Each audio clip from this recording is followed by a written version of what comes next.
Many insects have a compulsion to follow the light, and humans are the same. Except we call that light hope.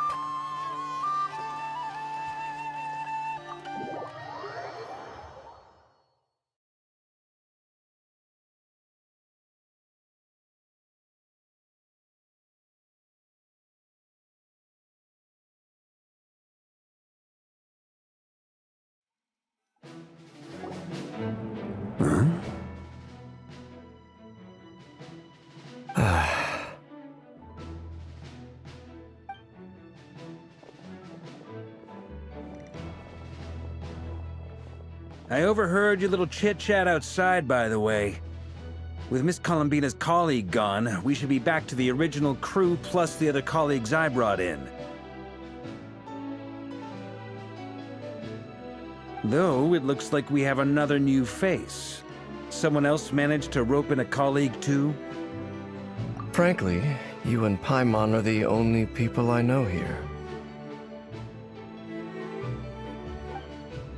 This here is Deanslip, colleague of Tibet's greatest guide, Paimon, and greatest adventurer, the Traveler. Well, not exactly colleagues, more sort of friends.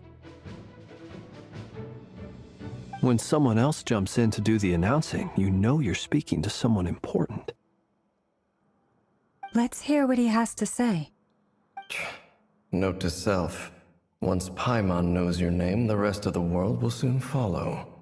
When he comes looking for us, it's usually something important. Paimon's guessing you've heard about the Wild Hunt, then.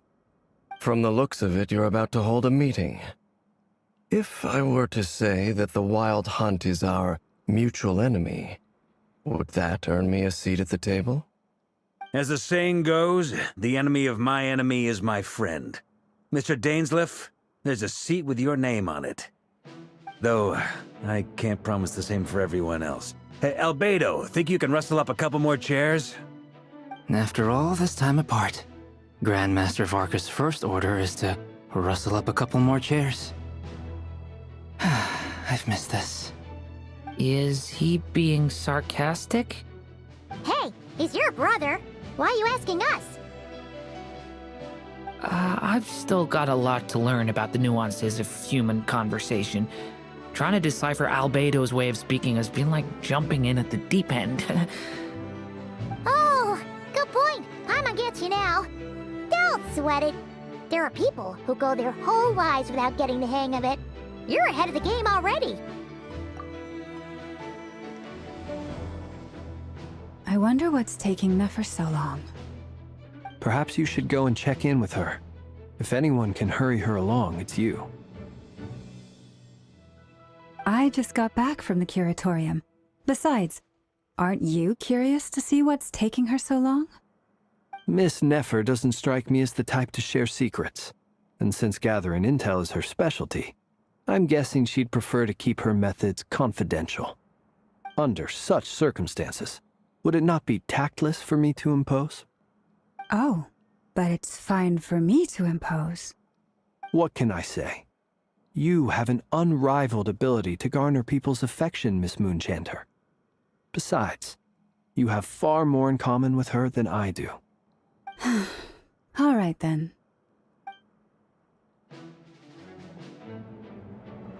Impressive. She barely fought back at all. I admire your powers of persuasion, my friend. As I'm sure Miss Lauma will realize soon enough, the trick in life is to always pitch in with other people's responsibilities so that you can be selective with your own. Another trick is to simply hide in the background. Spoken like a true sage. Anyway, looks like we've got some time to kill before the meeting. Let's take a little breather, folks. And feel free to chat amongst yourselves. We'll get down to business once the other two arrive.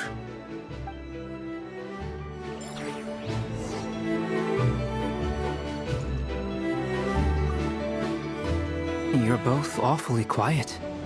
Why don't I start us off with an icebreaker? Much obliged. Have either of you ever had your portrait painted? If not, I'd be glad to help. That sounds like a lovely idea. You know how to paint, then? I dabble occasionally. He's an excellent painter. Tables, chairs, people, dragons, you name it. He'll paint it for you. I'm flattered. If I ever get the chance, I'd like to give it a try myself. I'll bear that in mind. Anyway, how about you, Durin? What sort of portrait would you prefer? Oh, I'd be fine with anything. Whatever style feels best to you. Very well. Then I'll play it by ear. You can replicate any style I want? I can try.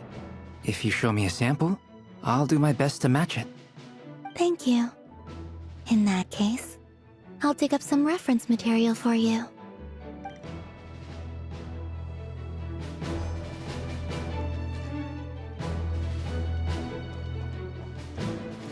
Is there something you'd like to say to me? Yeah! For starters, why'd you just show up here without even giving us a heads up? If you think back to our previous interactions, you may recall that that's hardly out of character for me. You do have a point there. Oh yeah! You'll need to find somewhere to stay the night too, right? Want to tag along with us? You never know. We might get a group discount. Sure, let's do that. Great! Paimon will handle it! And in return, we can get Dainslift to be our very own personal bodyguard. If that's what you had in mind, you should have said so sooner. I'd be happy to help. Oh, okay then. Paimon was only kidding, but good to know. Anyway, since we're all here together, we might as well watch each other's backs. That's just what friends do, right? Indeed. Thank you.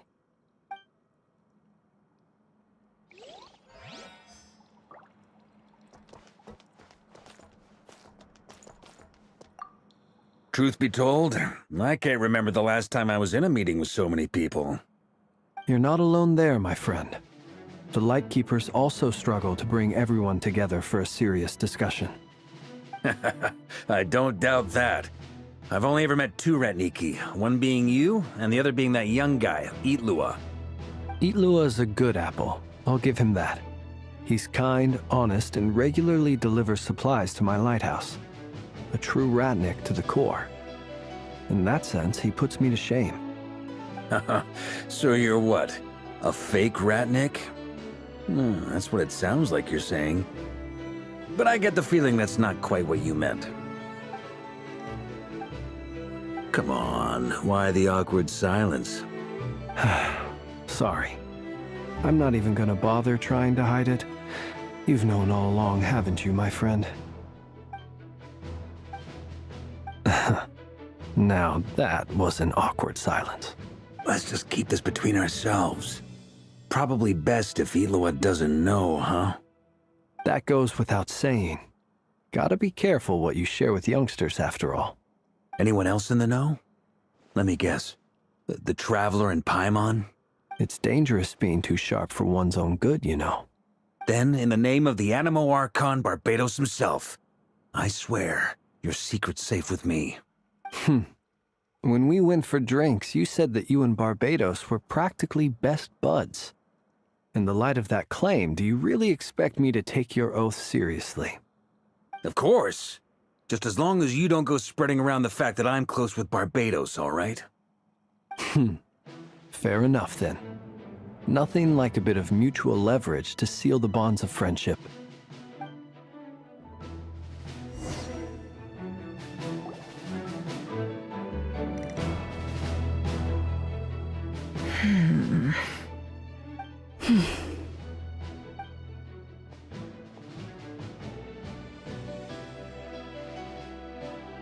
Ah, Miss Nefer. You made it after all. But what about Yehoda? I'm here to give you an update on how things are going on our end. Once this is over, I'll be heading straight back to continue my work. I left Yehoda back at the curatorium to watch over things while I'm gone. So much for just this once. Shh! Not so loud! We're on a roll here. What if she remembers and suddenly decides to back out? Did you say something, Mr. Varka? Huh? I didn't say anything. Right, Flint's? Must have been a frog. They get so noisy around here at nighttime. It's like they're putting on a concert in the background. Anyway, before we begin, there's a few introductions to make. Let me start by saying that it's an honor to be speaking before so many distinguished colleagues and collaborators. First up, we have Miss Lauma. As Moon Chanter, she's the leader of the Frost Moon Scions, a local religious community in Krai. Then there's Miss Nefer, boss of the Curatorium of Secrets, an intel gatherer extraordinaire.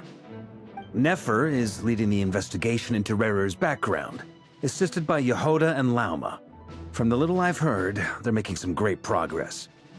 Over here, we have Mr. Flint's, a ratnik and guardian of the abandoned lighthouse. In our last operation, he courageously distracted the Wild Hunt to buy time for the rest of us. For those of you who've never met, this is Mr. Albedo, a renowned alchemist and captain of the Knights of Favonius investigation team. By his side is a new face for us all, myself included, Mr. Durin, who has come to lend his aid. Next up, we have the Moon Maiden and former Fatui Harbinger, Miss Columbina. Then we have the Traveler, who's earned more titles than I could possibly hope to list out, so I'll spare you the rundown. And Paimon, the ultimate travel companion and quite possibly the best guide in all of Teyvat. Wow! That's a lot of people! Great turnout! Miss Nefer, it looks like you might have another job coming your way, so, congratulations on the booming business, I guess. You think I haven't got enough on my hands as it is? Who's looking for me now? That would be me, Miss Nefer. I have a commission for you. And you are? Who I am doesn't matter right now. What does matter is that I'd like you to gather more intelligence about the Recher of Solnari. Well, it's not as if we never take on anonymous commissions. But in your case, I'll have to decline. I'm gonna take a wild guess and say your job's probably more hassle than it's worth. Something about you seems like bad news. It's my eyes, isn't it? Conrian, I assume. And what's with the mask? Are you trying to hide your identity? In any case, the fact that you're even still alive raises an awful lot of questions for me. My name is Dainsleif. And yes, I am from Conria. As I'm sure you're aware, the Recher of Solnari's real name is Rerir. He was once an acquaintance of mine. Really? Then you must have been quite an influential figure yourself. You flatter me, but none of that matters anymore. My point was simply to clarify why I have asked Miss Nefer to investigate Rerir's background. So you're both... What am I missing here? Surely you already know how he became one of the 5 sinners. I'll tell you everything I know. The history of Conria, the names and identities of the 5 sinners. I remember it all like it was yesterday. I have never spoken openly of this before. But the truth was exactly as people say. The 5 sinners were each driven by their own desires, and it was by playing upon these that the Abyss tempted them to their fall, tearing Conria apart in the process. The visionary, Vedafanir, who wished to foretell the future. The wise, Haroptatir, who sought limitless knowledge. Gold, Rheindotter, who desired to create life. The foul, Surtologi, who pursued supreme strength. And last, but not least, Recher of Solnari, Rerir, Ravager of the Moon. Of the 5, Rerir is the only one who remains a mystery to me. He never harbored grand ambitions. So what changed in the space of a single night? How did he come to fall like the others? In other words, you're saying that his change came as a shock to you, and you have no idea what actually happened? That's right. You mentioned how the Abyss tempted them, which led to their fall. But what did that look like in practice? And what other context can you give me about the events of that time? The more detail you can give me, the better. Strangely, now that it comes to it, I hardly know where to begin. The fateful night took place during the era of the Eclipse Dynasty. One day, my elder brother, the visionary, Vedifenir, was summoned to the palace by the Vinster King, only for the king to gouge out his eyes and cast him into the dungeons. When I came to hear of this, my fury knew no bounds. I gathered together every ally I thought I had, and together, we set a night to storm the palace and free Ved. Centuries on, the memories of that night still haunt me, like a never-ending nightmare. We broke through the palace gates, just like we had planned, each striking towards our separate targets. But then, I was betrayed. Even Vedifenir, the very person I had come to rescue, abandoned me and partook of the Abyss's power. So, it's personal after all. Then tell me, Mr. Dainsleif, what price are you willing to pay? You, of all people, must know that nothing comes for free. I cannot say what price would be worthy of such a commission. But know this. Rerir was not always a madman. Believe it or not, there was a time when he was just an ordinary man, working for the Conrian Intelligence Service. Uncovering the truth of Rerir's past is the only way to unravel this mystery. But before you decide if you will accept my commission, I will tell you more about him. Enough, I hope, to help you plan your next move. Sounds pretty good to me. Feels like we just flagged down a random passerby, only to discover he's actually a master strategist who has a score to settle with our enemy. Can I borrow your halo? It could be useful in the lighthouse. Hey, enough with the wisecracks! Besides, isn't that lamp of yours bright enough already? Relax. It was meant to be a compliment. If that was a little over the top for your liking, I'll make sure to tone it down next time. I'll give your proposal some serious thought, Mr. Dainsleif. Let's speak in private once the meeting is over.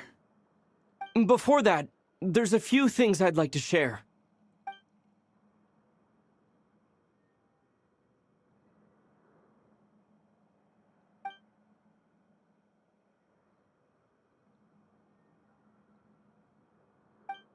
Now that we've united the hearts of the three moons, your power should be greatly enhanced. But it seems like that hasn't happened yet. I believe it will take a little longer. You've done so much for me, so I want to be completely honest with you all. Even though I'm doing a lot better now, the truth is, my recovery will likely be an ongoing process. From the moment I was born, my power has been slowly ebbing away. And that is because Teyvat has never accepted me. Even with the moons united as one, it seems my rejection cannot be undone. So far, I have yet to find a solution. It may turn out to be a problem that will plague me until the day I finally leave this place behind. Even so, I will do everything in my power to help you drive out the Reihir of Solnari. As Arlecchino put it, this is not about chasing the spoils of victory. It's just a gesture of heartfelt gratitude. Kutar.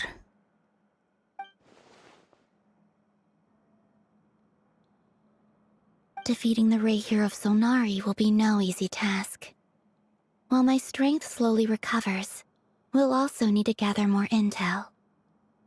Naturally. We should take all the help we can get if we hope to defeat him. We've considered several viable plans now, but our choice hinges on the answers to a few key questions. Is it even possible to kill Rerir? What experiences shaped the person or monster he became? And what's he really after? Given Albedo's expertise in alchemy, I think we should leave him to try and answer the first of these questions. Understood.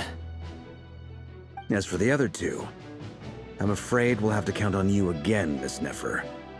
Believe me when I say it's not my wish to burden you. But right now, relying on your skills is our only option. So you're placing all your hopes on me, huh? We can't thank you enough for agreeing to help us. Honestly, I can hardly believe how lucky we are. You sure have a talent for changing your tune, Miss Moonchanter. Timid like Yehoda one moment, then flinches insincere flattery the next. Ladies, please. I must object to your portrayal of me. That's all. Feel free to keep bickering. Just pretend I'm not here. I almost don't want to leave this room. I'm curious to see how this plays out. I have faith in you, Miss Nefer. Something tells me you'll stand by us until the very end. Oh? And what makes you so sure of that? What if I suddenly decide that my compensation is insufficient? This isn't about the money.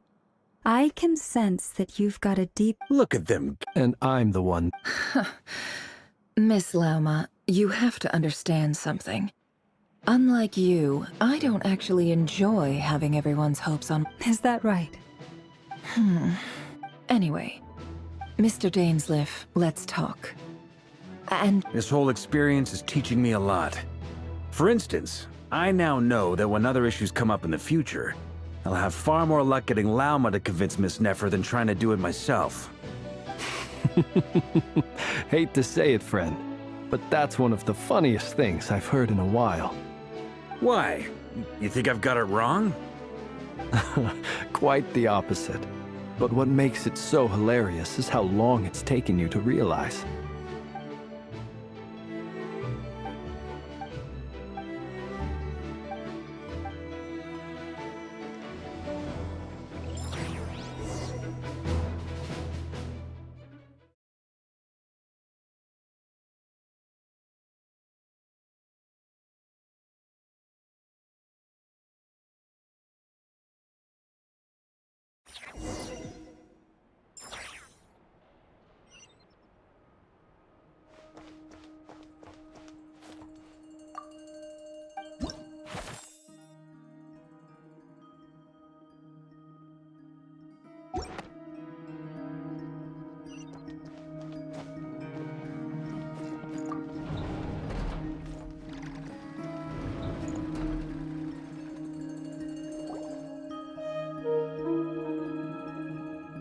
thank you for waiting.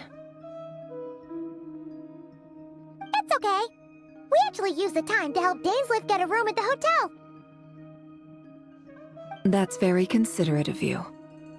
Now, I trust you share my curiosity about Rarier's past, and you seem fairly familiar with Mr. Dainsleif already. We spoke at some length after the meeting. He was the one who suggested I should invite you to join this operation. He feels confident that these secrets will be safe with you. Dane has a lot of faith in us, that's for sure.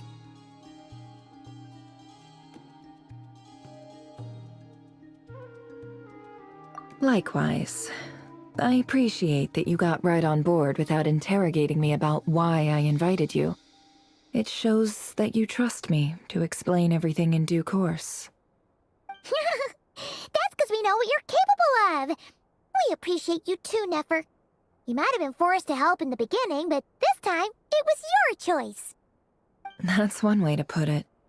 Another is this, that once a decision's been made, it's set in stone. After that, my only goal is to see it through. All right, so here's how it is. I'm going to access Rarier's thoughts again using my confidential method. Now, I'm sure you've seen things like this before on your travels, so you're surely well aware of how dangerous it can be. The reason I've gathered you all here is to ensure my safety during the proceedings. I plan for us to enter the fragment of his consciousness together, and once inside, I will focus on searching for information. Think of this as a diving expedition into someone's brain. If I'm the diver, you are my safety equipment, tasked with keeping me alive while I'm under the surface. Once the ceremony begins, we will all be spying on privileged information. But in the interests of safety, you must remain absolutely silent at all times. We will discuss our observations after the ceremony has concluded.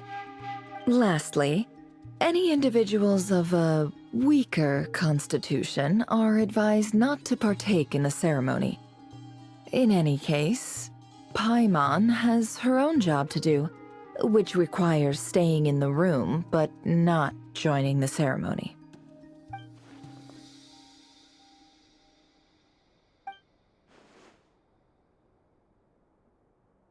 Well, good luck, everyone! Sounds like all Paimon can do is cross her fingers and root for you guys. There's a little more to it than that. I was being serious when I said you have a job to do. While the rest of us are inside Rarir's mind, it's imperative that we have a team member on the outside. In the event that something goes wrong, you will be our first responder. I don't anticipate any issues, but the extra level of safety will be greatly appreciated. I second that. This is a dangerous operation here, and you're our whole rescue team. That's pretty much the most important job in the crew. So, Paimon's like the lifeguard? Yeah, that makes sense. All right, got it. Good. Please, take a seat. We'll get started momentarily.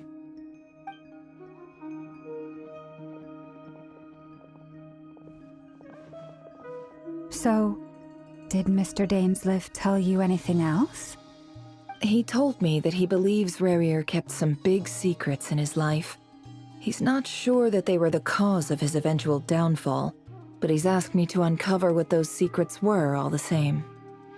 But surely you're not planning to go through with this, no matter the cost. If you think that, you'd be overestimating me. I'm a businesswoman, not a but I do have my own professional reasons for taking this job. You think I'd turn down the opportunity to get a first-hand glimpse into Conrian history? No chance. Well, as long as you don't let morbid curiosity get in the way of safety concerns, we're good. We'll... You're such a killjoy.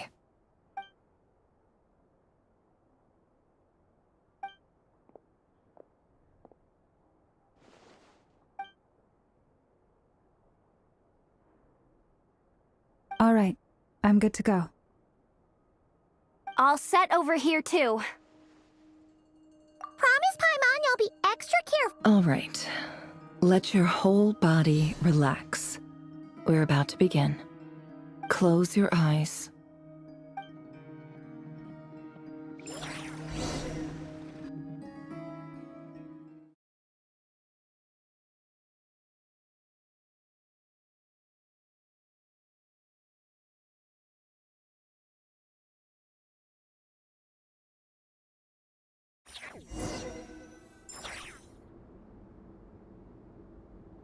Phew.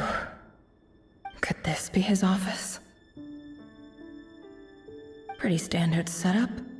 Bookshelves, paperwork, files. According to Dainsleif, Rarir used to be an intelligence operative. Is this where you keep your secrets, Rarir? Can't say I'm not looking.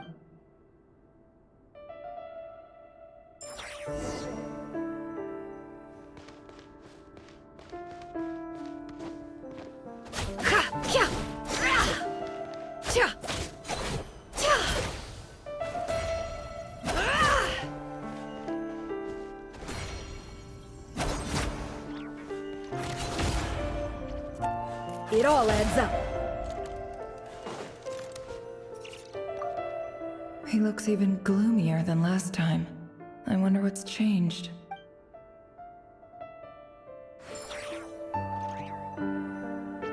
He looks even gloomier.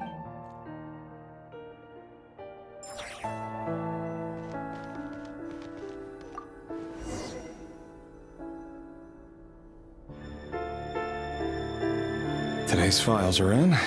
Time to... Male, 51. Occupation, cook. Confirmed Crimson neutralized.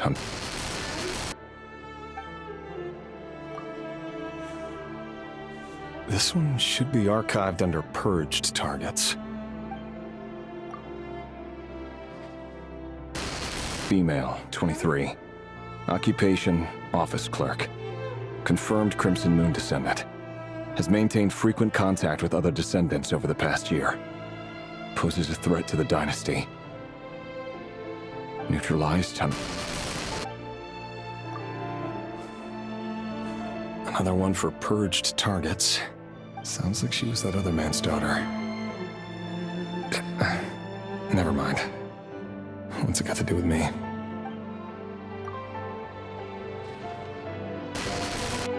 Male, 40. Occupation, teacher. Neutralized. Just another nobody. Come to think of it, I remember surveilling this man. A case like his never would have been considered a priority in the past. Huh. He barely even interacted with other Crimson Moon descendants.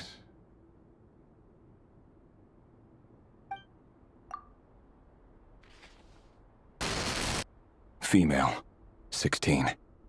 Occupation, none.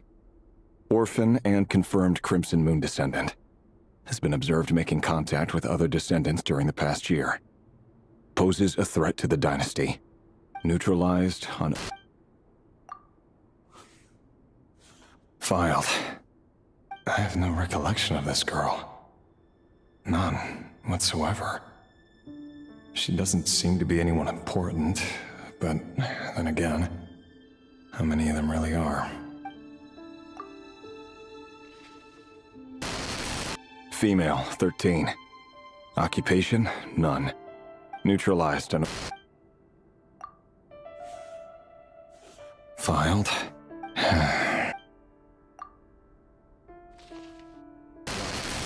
Male, 11. Occupation, none. Orphan and confirmed Crimson Moon descendant. Neutralized on...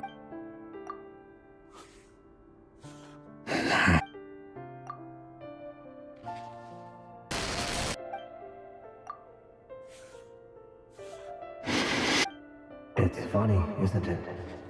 Your job is becoming both harder and easier at the same time, depending on how you look at it. Sooner or later, the Crimson Moon descendants will be completely wiped out. But as their numbers dwindle, they become harder and harder to track down. That's not how it is. Fortunately, however, most of the able-bodied adults have already been taken care of. The remaining weaklings will be increasingly easy to deal with. No! No. My job is to ensure the survival of the Eclipse Dynasty. And the only way to do that is by eliminating any and all potential threats. It's a perfectly legitimate line of work. Every single one of my colleagues can attest to my fairness. And if my friends were aware of the facts, I know they'd back me up too. Assuming, of course, that they were aware of all the facts.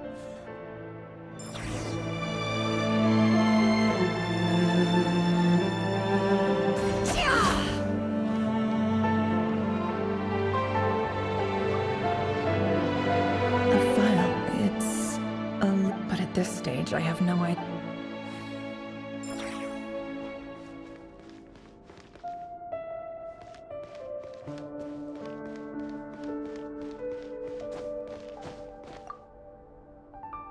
Bookshelves full of documents. Looks like these are all files, packed with the personal details of individuals. The Crimson Moon Dynasty preceded the eclipse.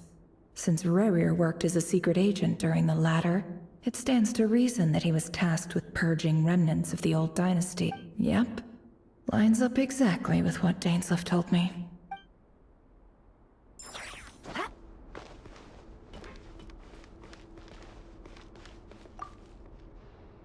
A box containing a ring inlaid with a precious gem.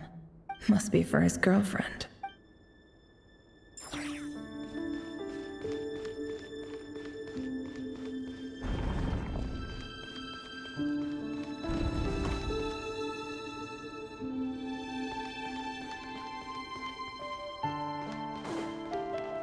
can't hide the truth. Mr. Vedifalnir, it's been quite some time since we last met. Rerir, I trust you're here because you have something important to discuss.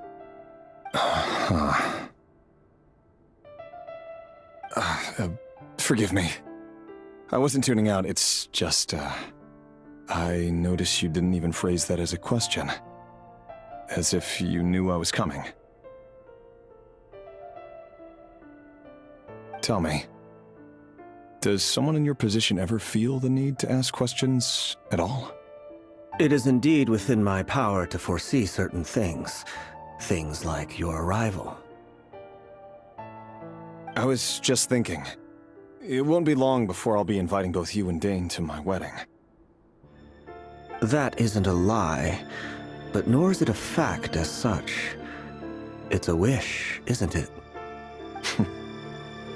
No fooling a prophet, is there? Ever since that day we met for drinks, I knew it was only a matter of time before you came looking for me. Does it feel good? Knowing how the future will unfold.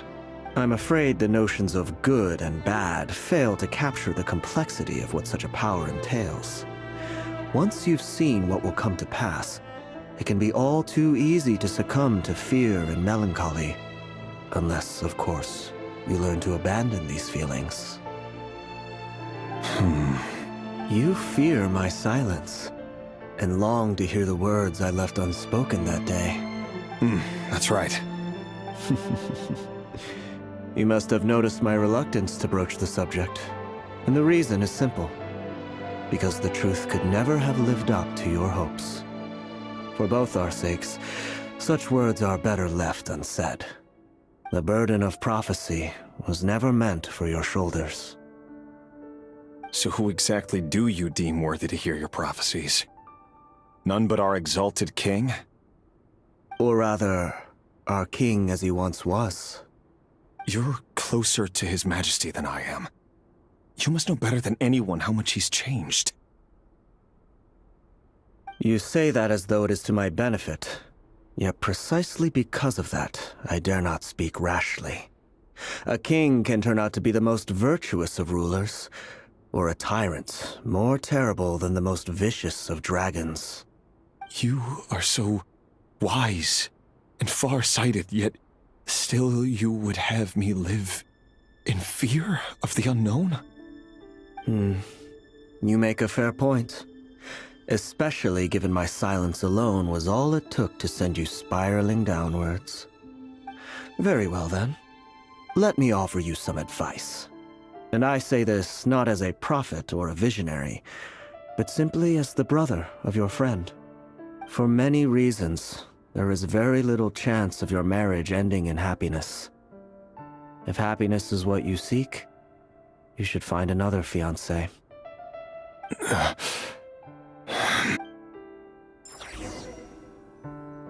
Hold on. There's that same black fog again.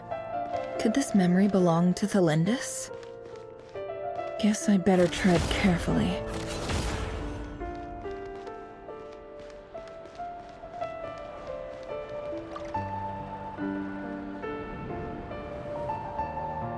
Wait. Hear me out. This time we finally got a clear look at his face and learned his true identity.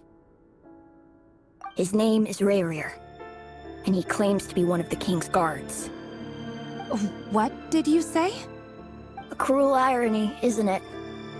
The man you're set to marry leads a double life as a brutal executioner. Why are you telling me all of this now? Simple. It's because I want you to kill him. You are the only person he would never suspect. No, absolutely not. I would never dream of doing such a despicable thing. So you'll just stand by and watch him slaughter us to the last? Do not forget that the blood of the Crimson Moon flows in your veins too. The blood of the Crimson Moon? What does that matter now? The dynasty has long been dead and gone. You think that alone is reason enough for me to throw away everything I have? Why wouldn't it be? You two were once a child of the Crimson Moon, just like me. Don't tell me you've never felt so much as a flicker of fury for the way we were trampled into the dust. As long as you promise to abandon this pipe dream of restoring your dynasty, I can try to persuade him. Or have him persuade the Vinster King. Persuade the Vinster King? Do you even know why he's so obsessed with hunting us down? Why he keeps trying to force us to hand over our secrets over and over again? Or why we refuse to give up on restoring the dynasty? The Vinster King. A blind fool. His eyes clouded by powers from beyond this world. A petty little man with a miser's heart. And he dares to sit upon the throne? Mark my words. Sooner or later, Khaenri'ah will fall. And it will be his doing. If you can't bring yourself to do it, so be it. Just you watch. It won't be long before calamity descends upon us all. The Rehir of Solnari. That really is quite a secret you've been keeping from me, Rerir. But who am I to talk? Am I really any better? I've kept my own past a secret this whole time, too. Love should be built on honesty. But ours was born from lies. And yet, is it really so wrong to hide things that would only make life harder? If we don't cover up the parts that no one else should see, how can we go on pretending to be normal? Vedifilnir must have known all this. And that's why he made his prophecy. In the end, nothing stays hidden forever. But I won't just sit by and watch this disaster unfold. I'll do everything in my power to protect what I cannot afford to lose, no matter who I have to face.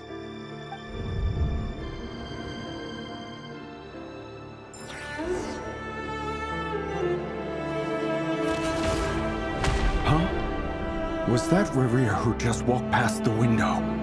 Doesn't it give you the chills that he still takes the same road to work every day, as if nothing ever happened? Those people at the deli. Enough already.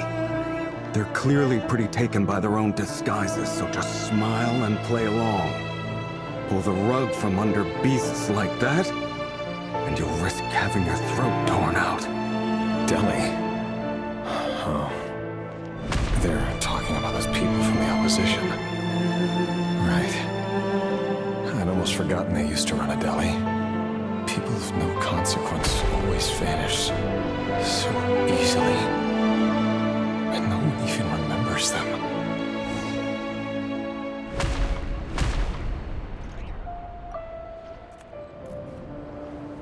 But surely you can see he's not the man he pretends to be. So many have died already, and they say that the king's madness grows with each passing day. We're not going to survive this, are we? But why does it have to be this way? Do we really deserve to die just because of the blood that runs through our veins? Felindis, are you even listening? Sorry, Freether. My mind was off wandering. I heard you, though. You're talking about what Rerir said. He's just following the king's orders. He's a secret agent, and it's his job to hunt down rebels and dissidents. By the time you first met him, he'd already taken lives. Maybe he was using you from the very beginning. No. Rerir has no idea I have anything to do with the Crimson Moon. My family are only distant relatives of the main lineage, and besides, my eyes are perfectly ordinary. Truth be told, apart from my teacher, pretty much no one knows I have any connection to any of it. It's been a long time since my family severed ties. But as Orlog said, who could possibly talk sense into that raving lunatic of a king? No one. I'll work something out. Trust me, I'm with you all. But for now, you need to keep yourselves hidden. Don't let anyone find you, anyone at all. Don't forget that Rerir is an Eclipse operative. You need to be extra careful when he's around. And when I am too. For now, don't come looking for me. And if anything happens to me, just act like we've never met. If even you can't escape this, what hope do the rest of us have? But after all this time together, surely he wouldn't lay a hand on you. I won't speak in his defense, nor can I give you a clear answer to that question. But I'll do everything I can to put an end to this. Here, hold on to this. If an opportunity to escape presents itself, take it. You'll be glad you took some spare change. You call that change? But what about you? I've got a job, and there's still money coming in. But you can't go anywhere right now. Please think about yourself for once.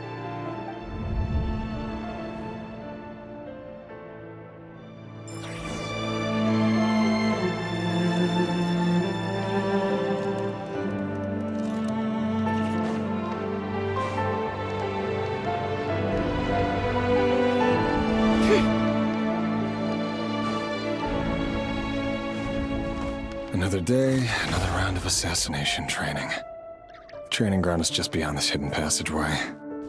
When you kill a person, doesn't it bother you when you end up covered in their blood?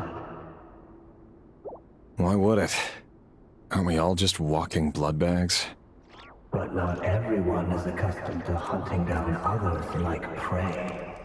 You've been a hunter for so long now, you seem to have forgotten that most people don't just go around killing one another. Leave me alone.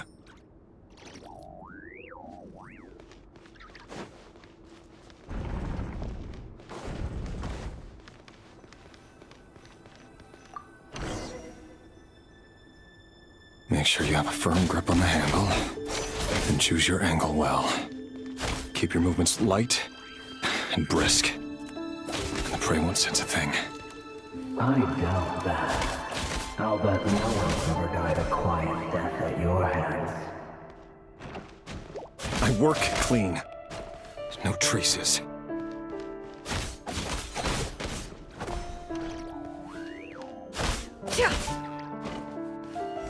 That doesn't make it open and above board, though. The king just happens to need you right now. What if someday he doesn't? That won't happen. He's changed. Ever since he fell under the spell of that power. In the beginning, he only had you take out a handful of the guilty. But now... The ones I've dealt with have always been guilty. And I've carried out my work flawlessly.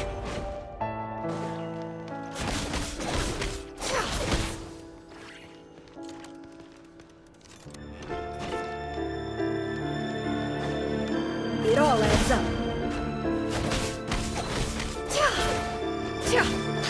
Can't hide the truth. You know why Tremendous finished your proposal, don't you? Was it because he didn't trust you?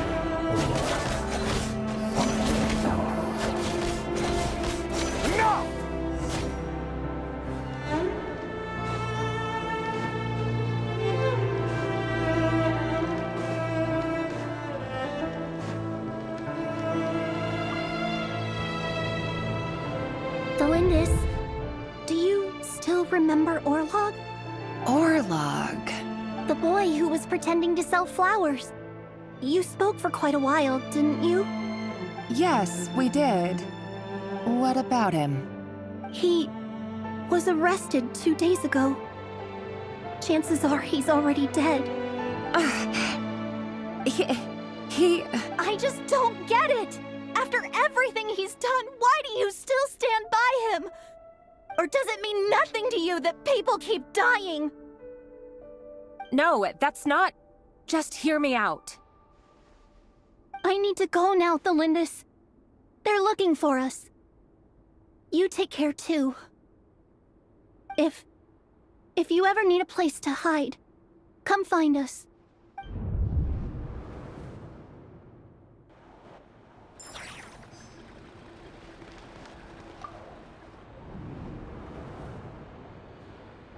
Author, Thelindis.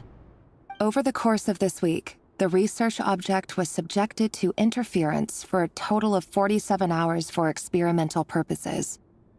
The results are as follows. All subjects of observation that were sent inside have now... The situation within is proving more problematic than anticipated. No progress whatsoever. What now? Won't you give me even a glimmer of hope? Things are getting worse by the day. I have to find a way or we'll all be in danger. But I... If all this research comes to nothing, what then?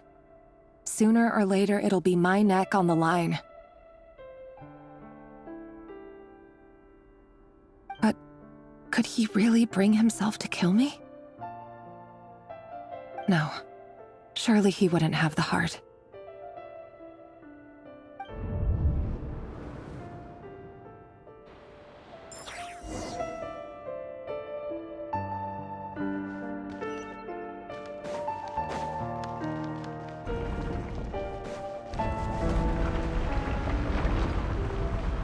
Why won't you just let us go?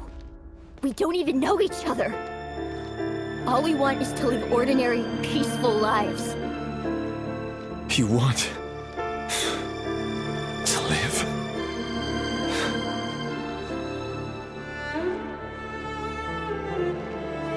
Yes. I just want to go on living. Is that really such an unforgivable crime?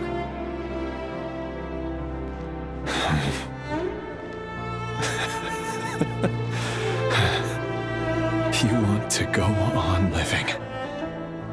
I want to keep living too. To keep living forever. That's why I have no choice but to continue on the path I'm on. If only some savior would suddenly swoop down and change the way the world is. Too bad it's not going to happen. Imagine that. If there really were such a person, you and I wouldn't be standing here like this, would we?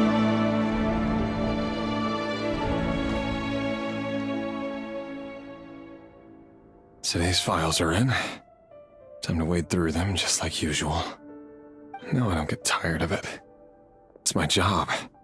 And not only am I lucky to have it, I'm good at it too.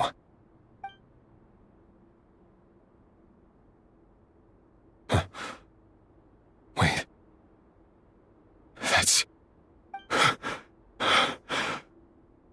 Thelindis? No. No! No! Why? But you bear no mark of the Crimson Moon. How could you possibly have anything to do with them? It cannot be! A diluted bloodline. Carefully concealed. I see it now. You've been living in the shadows just like me. What a fool I've been. Numbing myself with talk of justice. Even imagining my friends would back me up. But in the end, Irminsul. Finster King! How far are you going to take this? From the direct bloodline to secondary offshoots? And then what?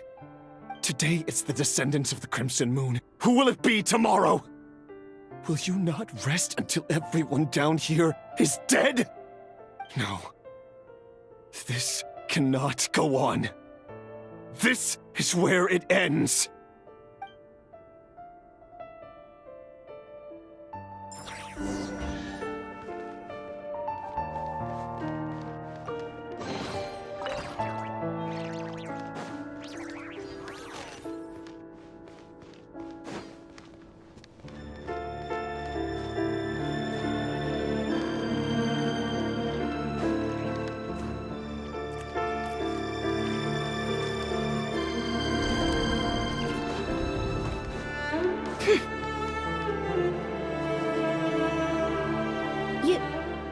You're really letting me go? I am. As long as you can guarantee that no one will find you.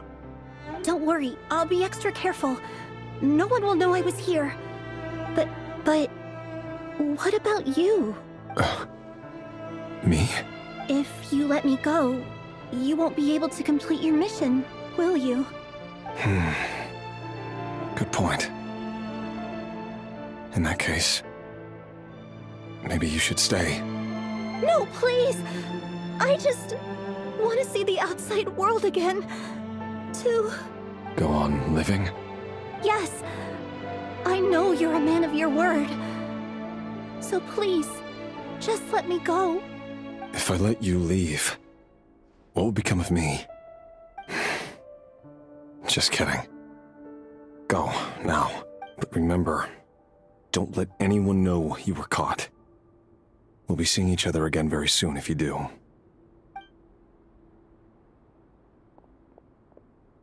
Even shadows in the dark must live by a code.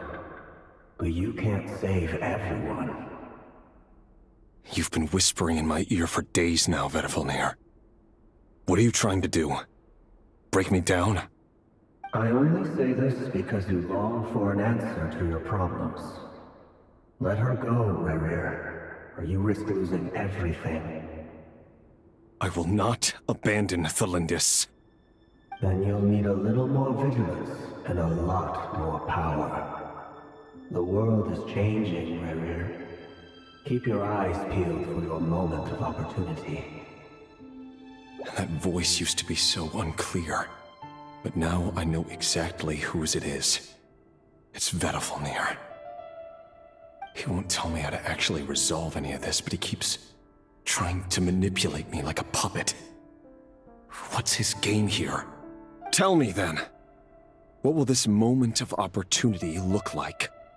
And no answer. He's like a ghost. Always disturbing me when I'm on edge, but never answering when I need him most. So, the Eclipse Dynasty was purging, well, massacring the descendants of the Crimson Moon.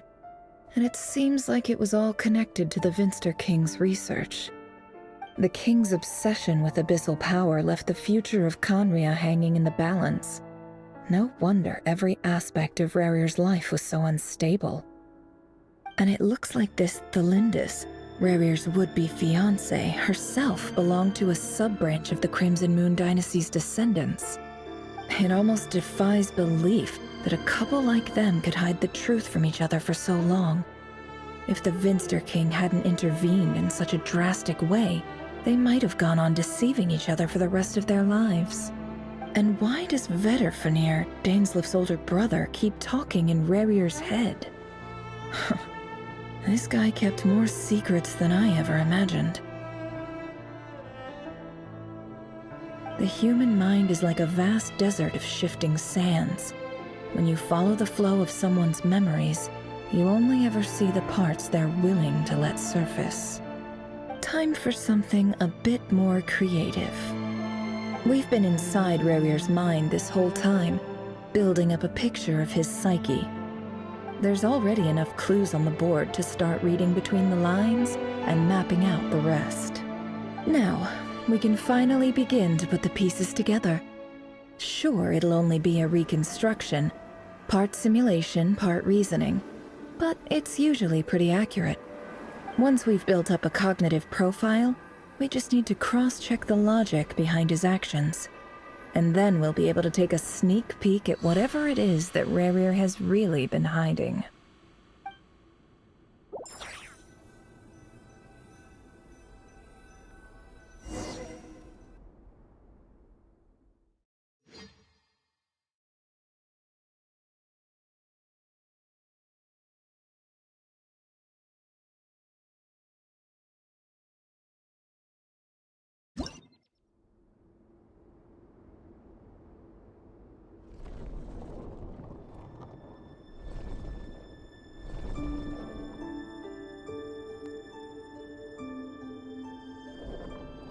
Rerir, are you there?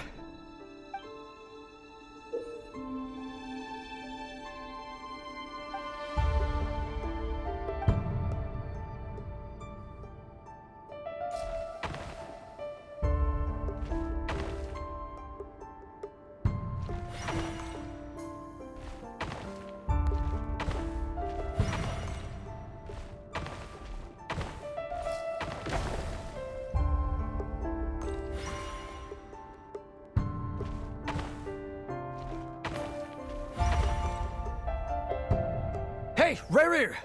Come out, it's urgent! Dane? What's wrong? Quick, come with me. I'll explain everything once we've met up with the others. Okay, I'll come. But the Lindis is still over at the Universitas. I'll need to leave her a note. All right then, but make it quick. I've never seen Dane so worked up before. Whatever this is, it must be big trouble.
Well, this is a nice change, meeting you all at this hour.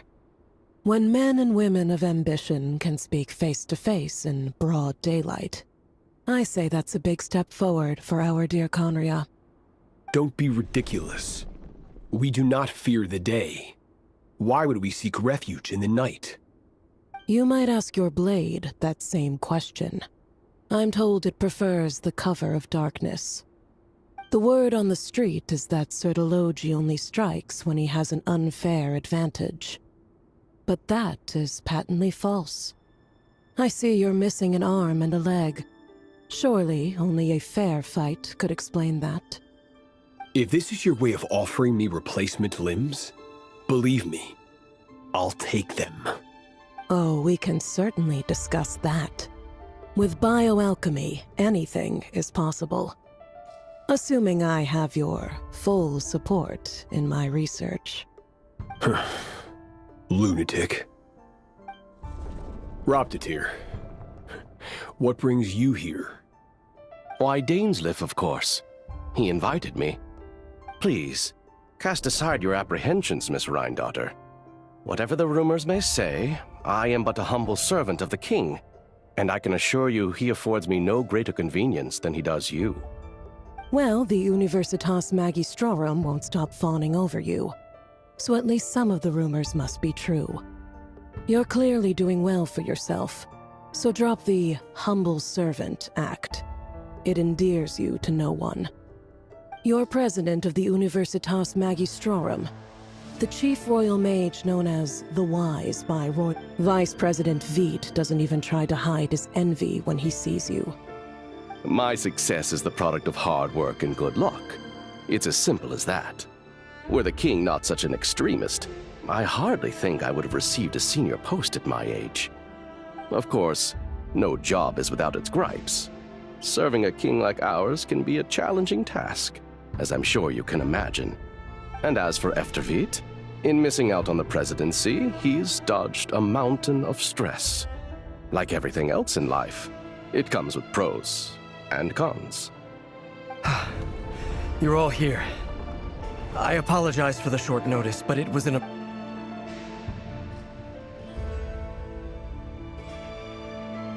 You must be Rerir. Mr. Sertologi. Yes, I handled your case file during your sentencing. Nothing personal, of course. I'm pleasantly surprised that you remember me. You're clearly a person of substance if you've been invited here. But Dainsleif, you'd better have a very good reason for convening this little gathering. It's my brother, Vedalfenir. After he spoke at the court this morning, the king was so infuriated by his words that he had him blinded in both eyes and thrown in prison. Vedafulnir in prison? Strange. I thought the king trusted him and Horoptatyr more than anyone else in the world. Does this mean the king's circle of trust just got even smaller? It has nothing to do with trust. It's about what the king wants, which is as clear as day to anyone paying attention. I simply appease him, because it's in the best interests of the Universitas Magistrorum. And also because you're slimy. Vedafulnir, perhaps less so. But still, a visionless visionary? It rather inclines me to think that qualifications are not what get you ahead in Khaenri'ah. Do you honestly think this is an important discussion to be having right now? Dane, what are you planning to do? Rescue Vedafulnir, I assume. Correct. It will mean storming the palace by force. Tonight. I need all of you on my side. That's far too dangerous. And don't forget, Dainsleif, you're captain of the Royal Guard. You swore an oath to the throne. You've been planning this for a while, haven't you? I have no desire to commit treason. But whatever critique the king may have of Vedafulnir, disfiguring your most loyal subject for putting the best interests of his court and nation first, this is not the conduct of a wise ruler. My blade will force the king to see the error of his ways. So, Vedafulnir's prophecy enraged the king.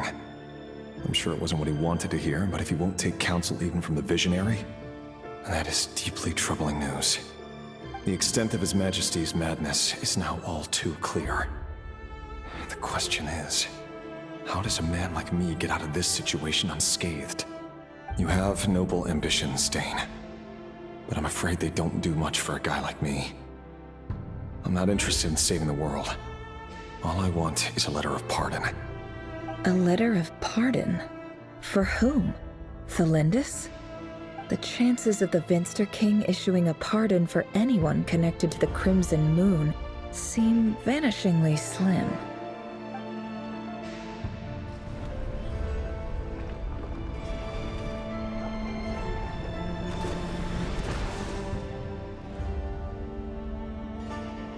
This black fog over the board must have some connection to Thelindis. But why is it taking this form? Does it have something to do with Revir's past? Another mystery I'll need to unravel.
Author Thelindis. Over the course of this week, the research object was subjected to interference for a total of 60 hours for experimental purposes. The results are as follows. Research dating back to the Crimson Moon Dynasty has established 2 points regarding moon marrow. Firstly, its origins have something to do with a god's power. Secondly, it serves as a portal to an as-yet indeterminate location. Moon marrow can thus be defined as a spatial gateway.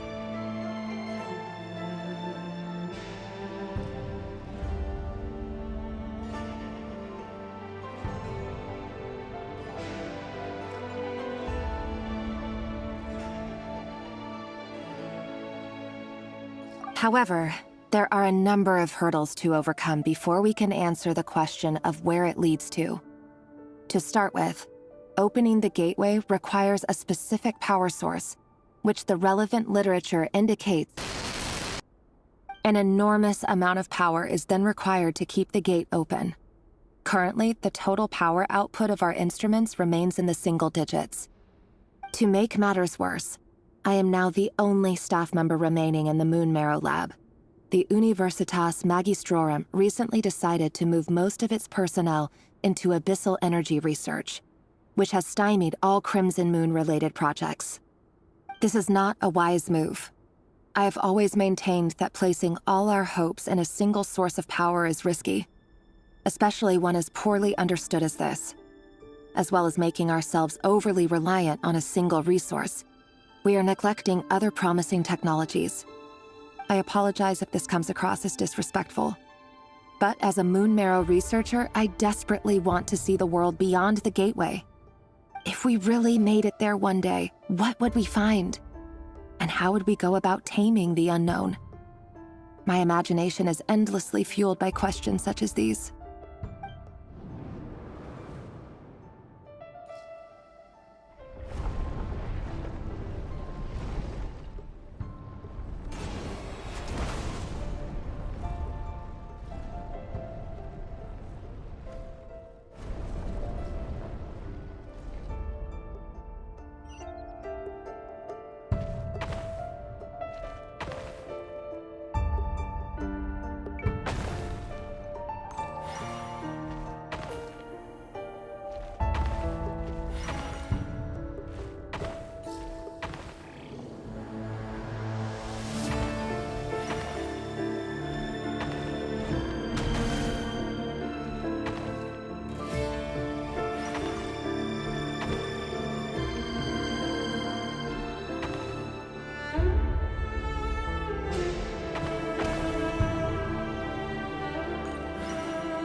This is for you. I heard you're gonna leave the city with your parents. Thelindis, did you hear about what happened? I've heard nothing. Rerir got back very late last Friday, and he was acting a little unusual, but he slept pretty well, so I'm guessing whatever he did was a good deed. You never saw him, and I don't know what he did. And this conversation never happened. You understand? What if he finds out that you pried into his secrets? Don't be silly. I don't know what secrets he does or doesn't have. All I know is he's just a normal guy who happens to run some errands for the king. Are you scared of him? I don't know. The Rerir I know doesn't match the person you all describe. Logically, I should be scared of him. And yet, but enough about that. You should— What's in it? A piece of the moon. All you need to know is that as long as you keep it safe, then in the future, everyone will be able to see a red moon. A red moon? You mean... our moon? That's right. Our moon. Promise me you'll look after it. I promise, Tholindis. The Crimson Moon bloodline will never die out. Its light, the color of blood, will become like a fire that flows in our veins, no matter how long it takes.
Hurry, everyone, and stick to the plan.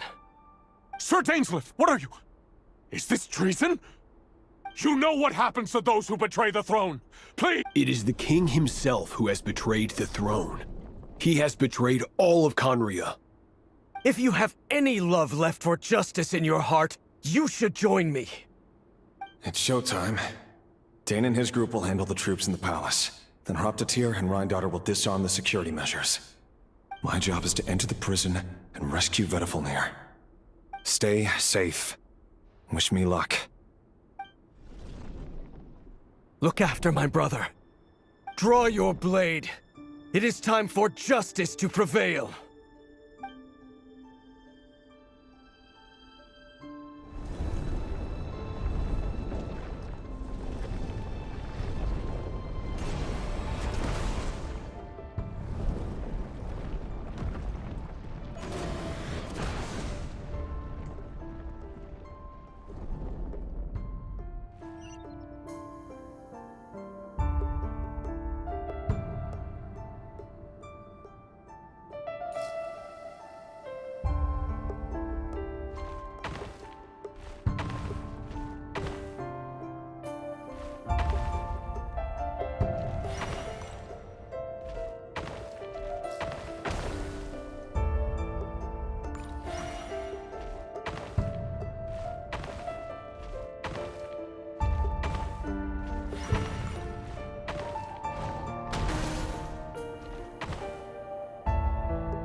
smell is abominable. Clearly, the king doesn't allow his prisoners a single shred of dignity. This is dire. Found you. Hello, Mr. Vedafilnir. It's you. Surprised? Oh, wait. I guess surprise isn't an emotion that prophets feel very often. I certainly felt some surprise in the moment when I was blinded. Surprise at the king's sheer ignorance. Surprise at just how unfairly this world responds to words of earnest remonstration. I'm curious. What did you prophesize this time? It wasn't a prophecy. It was a word of warning. Someone had to say it. The king has forsaken all reason in pursuit of his obsessions. I simply told him that if he continues on this path, Khaenri'ah will surely fall. But he didn't listen. Worse still, he stabbed you in both eyes and locked you away. Dane asked for my help. The court is in complete chaos now, but I'm sure you predicted that. Everything is transpiring as I foresaw, yet I am powerless to change it. Fate is an immutable force. I can but lament as the inevitable unfolds.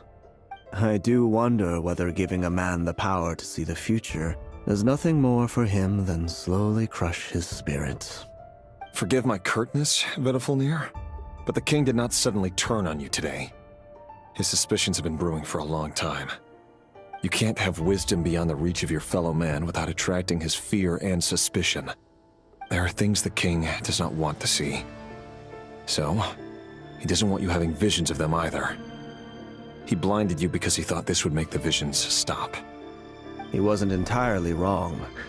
I did indeed lose my power to see the future. Right up until... Until what? Just now. I believe I saw something new. Well, tonight could go a lot of different ways. 5 of us banded together to storm the palace, also we could rescue you. This will go down as the most tumultuous day in Khaenri'ah history.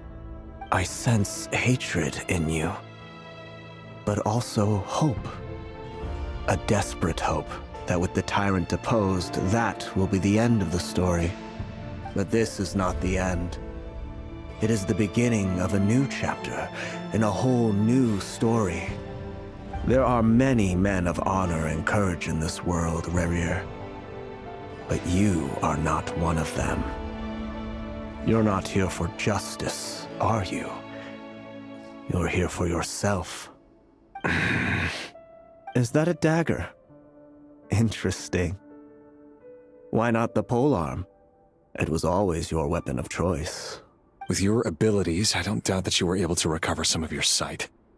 But I also doubt that you want to make an enemy of me right now. Of course not. We're on the same side, aren't we? We could be.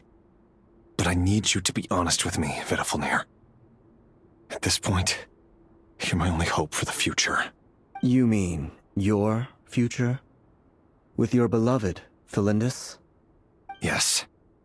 And I know there are bigger things at stake here.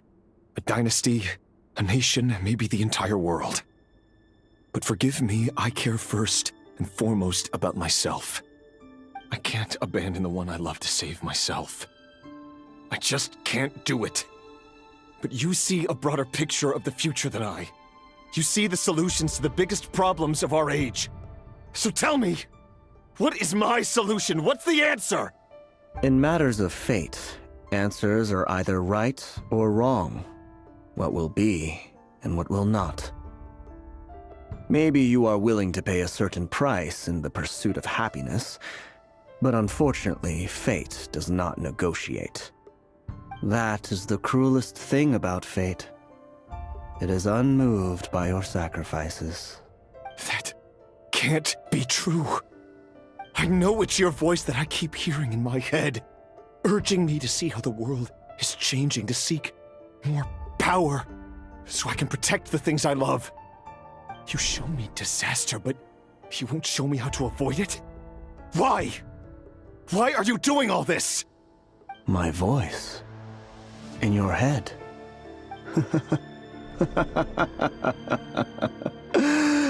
So, you hear it too?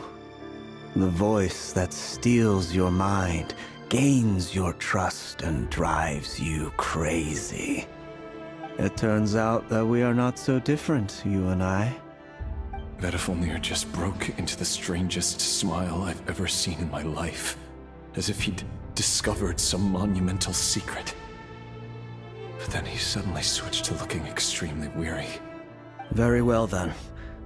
My advice to you is as follows. You must persevere. Whatever trials and tribulations you may face, be steadfast in the belief that they are your path to the future. For as long as you live, your story with Thelindis shall not come to an end. That is the only chance you have of fighting back against fate. It is up to you whether you believe my words. Regardless, that is all I will say on the matter. I have no right to intervene any further. I will hold you to your word. Thank you for setting me free. In return, I will tell you one more thing that you cannot afford to ignore. Just then, a strange wave of energy rippled through the city. We had no idea what it could mean. If I were you, I would head to the Universitas Magistrorum. The Universitas? Oh no! I'm sure we'll be seeing each other again very soon, Rerir. Whatever Vedifilnir said, I didn't catch it. I didn't even help him out of the prison. There was no time to lose.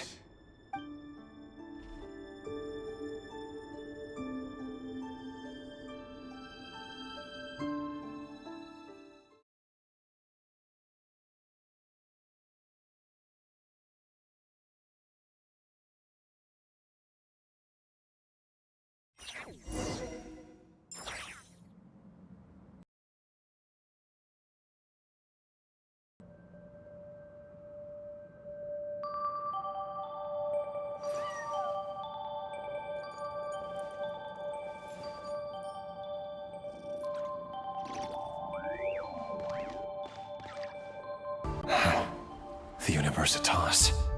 That reminds me of a rumor I once heard.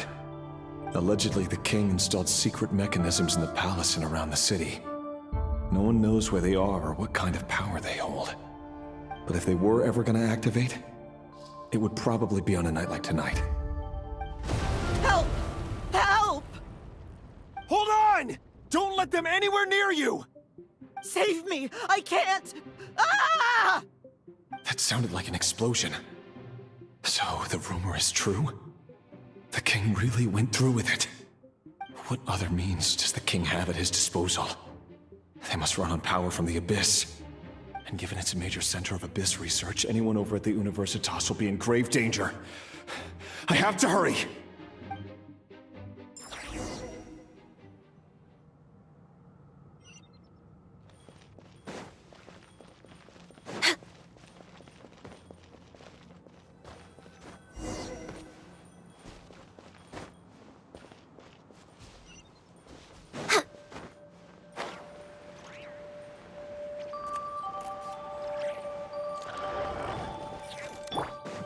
Strike a pose!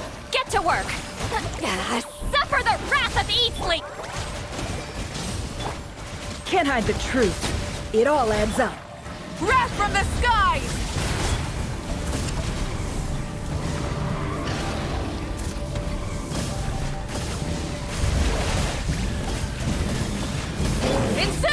The deception ends here. Can't hide the truth. It all adds up. Shower me with praise! Fulfill our pact! Seat Laline, eat Papa, get it! Ah, let the world come alive! Burn it down! Pyroclastic surge!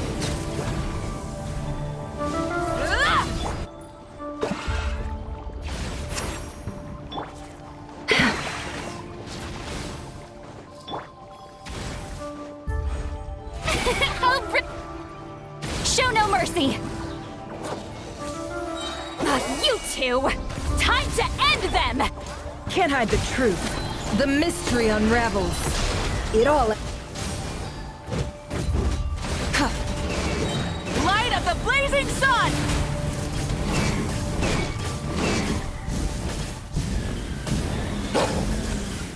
Ah! Try and stop me! Next on the agenda... Yeah.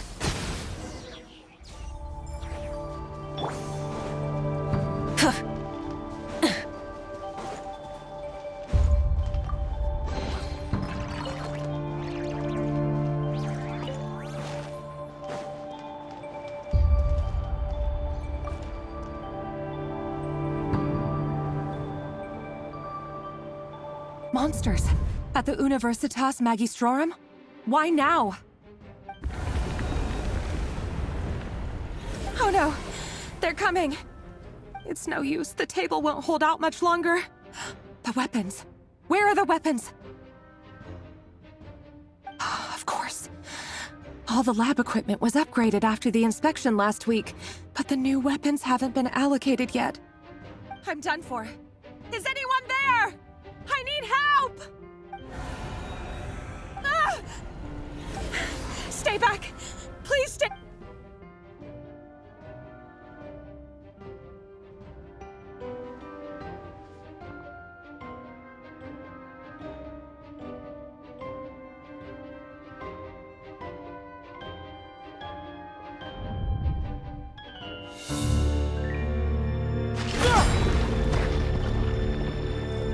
What's that? Rear. So the rumors about your work are true. What? No! Listen, something happened at the palace tonight. We have to leave! You don't need to lie to me anymore. What do you mean? I know why you're worried, and I will respect the decision you've made. But it's okay, because I found a solution. I know how to end all this. You can have it back. The normal life you so desire. But until then, I'm afraid our wedding will have to wait. Cylindus? No, don't do it! Cylindus! Cylindus!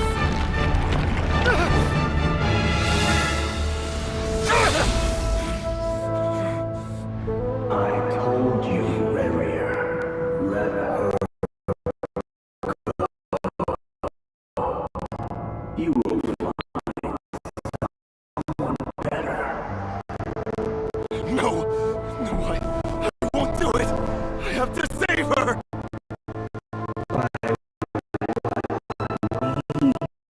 Exactly. A lowly pawn. You lack the power and the strength of will. Do you know a way? Tell me! Come to the palace. Join us.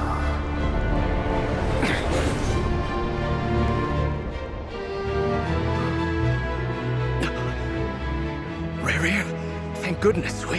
Step forth and take your share. You made it. Not you too.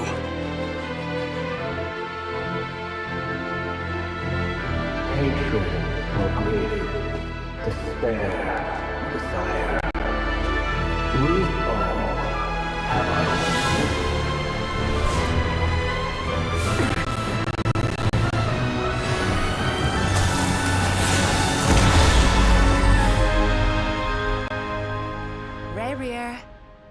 Rerir. Cylindus? Were you daydreaming?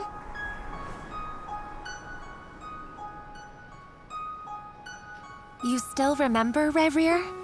That question you asked me a couple of weeks ago? Oh. You mean the proposal? Yeah. I'm wondering, where do you think would be a good place to discuss it? Maybe in the garden? Or were you thinking a fancy restaurant? It's your choice.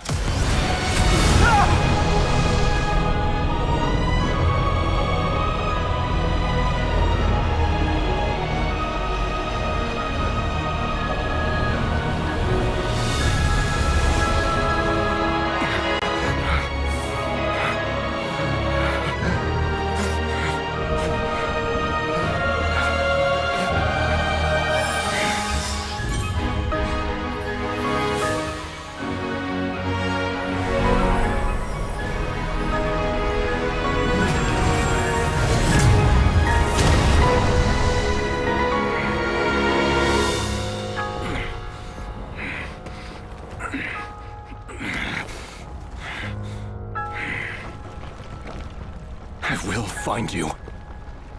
And then, you can give me your answer.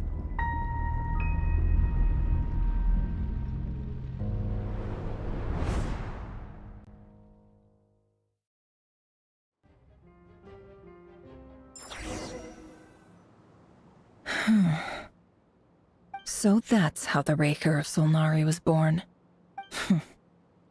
A monster created by circumstance is a monster all the same. Viewing other people's thoughts for too long can get uncomfortable.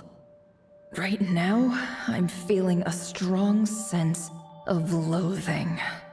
In a nutshell, the story of Khaenri'ah is what happens when the truth falls by the wayside.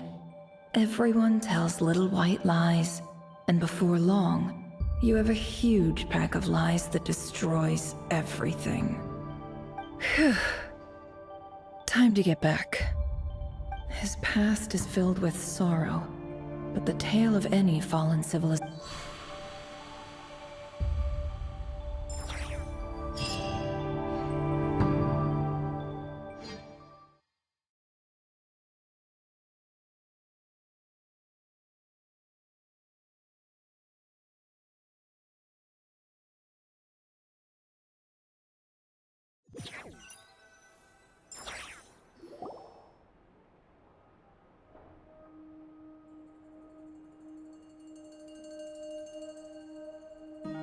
Everyone, I'm back.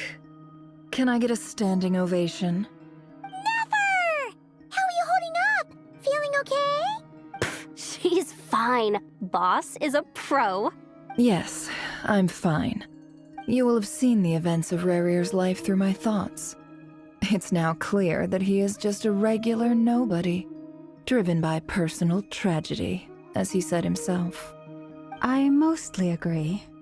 There's only so much we can know about him from his memories alone, but they did give us a clear glimpse into his life in Khaenri'ah. However, I would not consider Rarir to be a nobody. He was deeply involved in the events of that era. Yet, when the catastrophe of a generation strikes, nobody is safe. Sounds to me like you're speaking in riddles again. Is this you urging me not to abandon the people of Nod Krai? That's not what I meant. Although I do hope you choose to remain a part of the plan. Without you, the mission ahead will be all but impossible. Then try to remember that I respond better to the carrot than the stick. And I don't appreciate being bossed around. Now, as for you, Missy, you were excellent. You stuck to the rules of the ceremony and kept your mouth shut the entire time. Bravo. Cool. So, can you fill me in on the deets now? Most of what I saw went right over my head. Patience. You'll hear the whole story, don't you worry. But let's meet up with the others first. It will save me narrating it twice. Yehoda? Yes, boss. Let me get that door for ya. That's more like it. For a moment there, I was worried you'd forgotten about the first clause of your employment contract. Forgive my curiosity, but what does the first clause say? It says I gotta do the annoying stuff that boss is too lazy to do for herself. Like opening the door, pouring the tea, yada yada. Is that right? If something is in the contract, it's because she willingly agreed to it. Rest assured that the Curatorium abides by the very strictest of labor policies. You don't seriously think I'm cruel enough to treat her like my slave? In any case, I've hardly shied away from my share of the work today. Hope I don't catch Flintz and Varka lounging about in their chairs, enjoying a leisurely cup of tea. There's nothing I dislike more than other people enjoying themselves while I'm hard at work.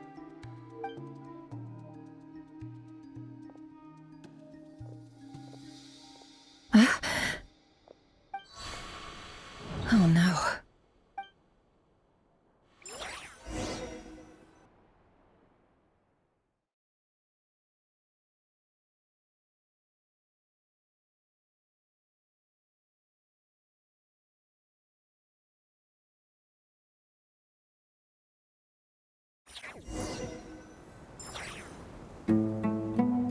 Sorry to disturb you, but we seem to have run into some trouble. Evidently so. Don't worry, I'm not about to leave you to fend for yourselves. I'm not that kind of boss. And it would go against the Curatorium's labor policy. I'm sorry? What did you hear me say? I wasn't talking about labor policy. Wait. How long have I been standing here? Not long. You just appeared by the door a moment ago. Boss, what's wrong? You look like you've seen a ghost. We've been tricked. We never left at all. Somehow I hallucinated that whole scene back inside the office. Hallucinated? But how? How indeed. This place should heed my will alone. All thoughts and actions that occur in here are just a result of pawns moving across the chessboard in a carefully calculated manner. And nobody has access to this chess set but me. So you control everything in here? More or less. But yes, it's a special technique of mine.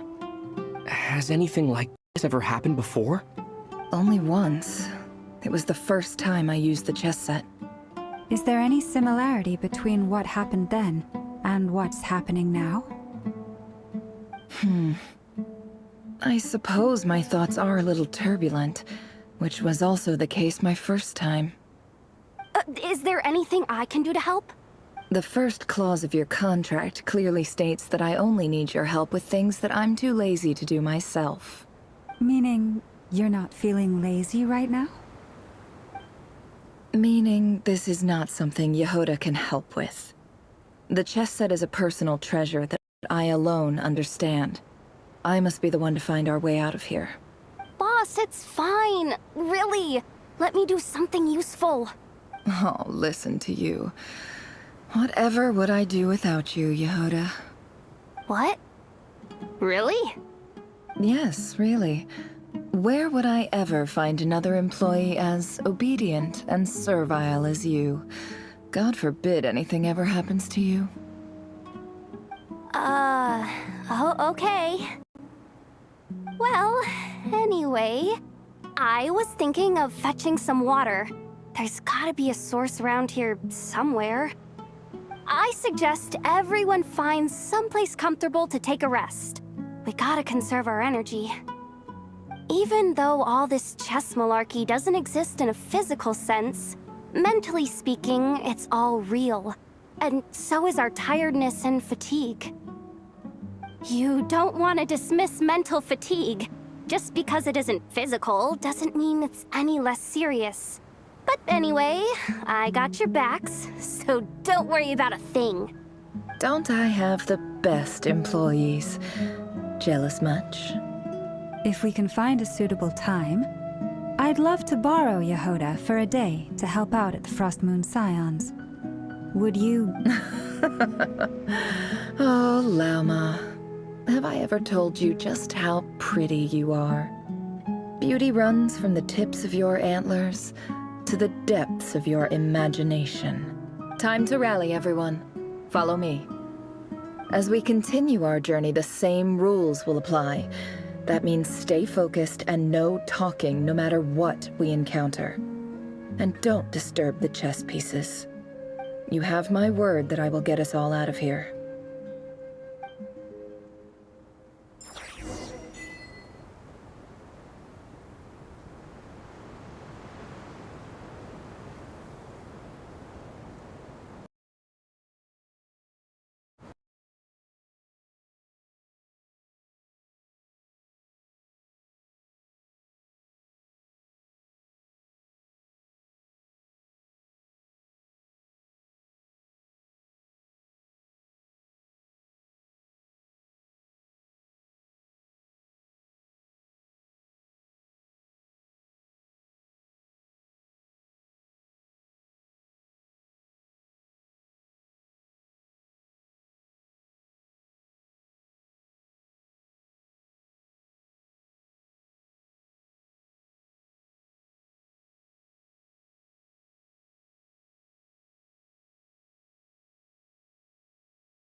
The show begins!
Sorry to disturb you, but we seem to have run into some trouble. Evidently so. Don't worry, I'm not about to leave you to fend for your... I'm sorry, what did you hear me say? Wait, how long have I... Not long. You just appeared by the door. Boss, what's wrong? We've been tricked. We never left... Hallucinated? But how? How indeed. So you control everything in here? More or less. Has anything like this? Only once. It was the first... Is there any similarity between... I suppose my thoughts are a little... Is there any... The first Meaning, you're not... Meaning... Boss, it's fun... Oh, What? Yes, really. Well... Anyway, I suggest everyone, even though you don't want to dismiss mental fatigue, just... Don't I have... If we can find... Time to rally, everyone. Follow me. As we continue our journey, the same rules will apply. You have my...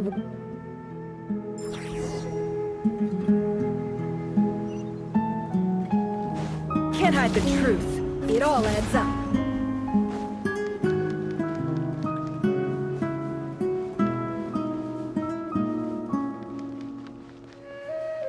This place looks familiar. That's not a good sign. I wasn't expecting visitors at this hour. Wait, is that? Oh, it's him. There you are. Sinue's been looking for you all day. I think he has some news for you. Oh yeah? What were you doing just now, Uncle Retinue? Hiding away some more loose change? I know I saw some Mora. What do you mean, loose change? Oh, come on, I'm too old for this. Just pretend you saw nothing.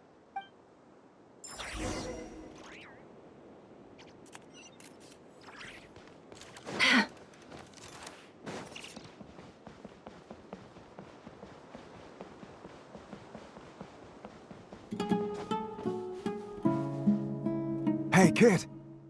Mind telling me what Sinuhe's been up to recently? I'm trying to get in his good books and I need a way in.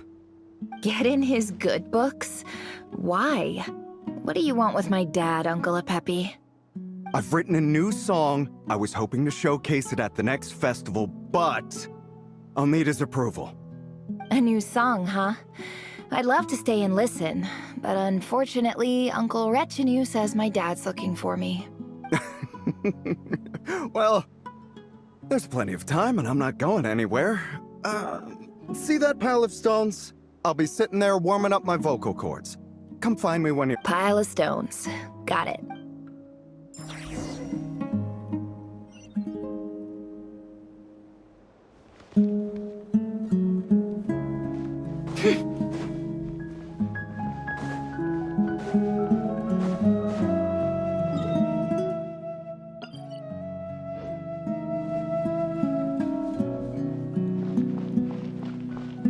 Hi, Dad. Uncle Retinue said you were looking for... Ah, there's my little princess. If you'd gotten back just a little sooner. Spoils of war. Who were you fighting against, Dad? It was just I was talking about our war against thirst. I went out to fix our water supply problem, And now I'm back. We have a well again. That's right. I found a new one and... As the chief of our tribe, I'm supposed... You know how... But things are... So you're... Special ambassador, they call it. It's nothing bad, okay? We've been... So... do you get anything good? Of course. My luck's improving all the time.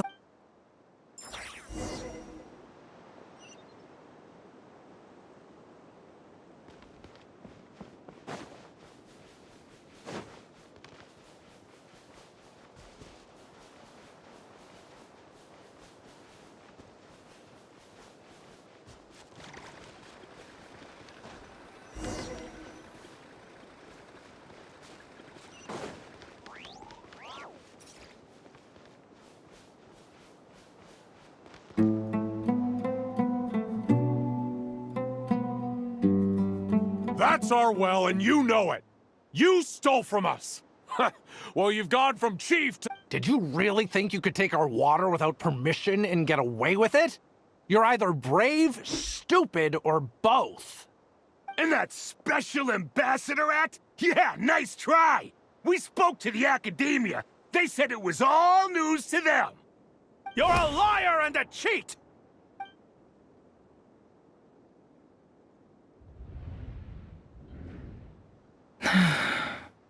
I heard Yehoda gasp, but I don't blame her. Most people are terrified by the sight of blood. Corpses strewn across the ground. The wounds are clearly from scimitars and daggers. The desert dwellers' weapons of choice. There's a handwritten note on the ground. Let's see what it says. Halil, this is Sinuhe, chief of the Shimti tribe. Surely you remember me. I was the one who helped you and your colleagues avoid the quicksand in the desert. This is my second time writing to you. I assume my last letter must have gotten lost in the mail, as I didn't receive a reply. I hope this one makes it to you safely. I'm writing to you because I need some help. That sandstorm the other day completely blocked up our well, forcing me to look for another water source in Iab and Unut territory. It was a matter of survival. Praise the gods. The well of the Iab tribe was intact. It was my last resort. I drew what water I could and left, but not without being spotted. I fear they will retaliate. You told me to write to you if I ever needed help. You said you'd be my ally in the academia. I urgently need you to formally recognize my title of Special Ambassador and send some of your people to assist me for a few days. It's the only way I can convince them that this was the academia's decision and prevent them from retaliating. This is an emergency. Please send help as soon as possible. Looks like this letter never got sent. The writer died a grisly death, and the letter was trampled into the ground. It's badly defaced. Some parts are barely legible. What a ridiculous lie the surviving Shimti tell. Their whole village was butchered over a sip of water.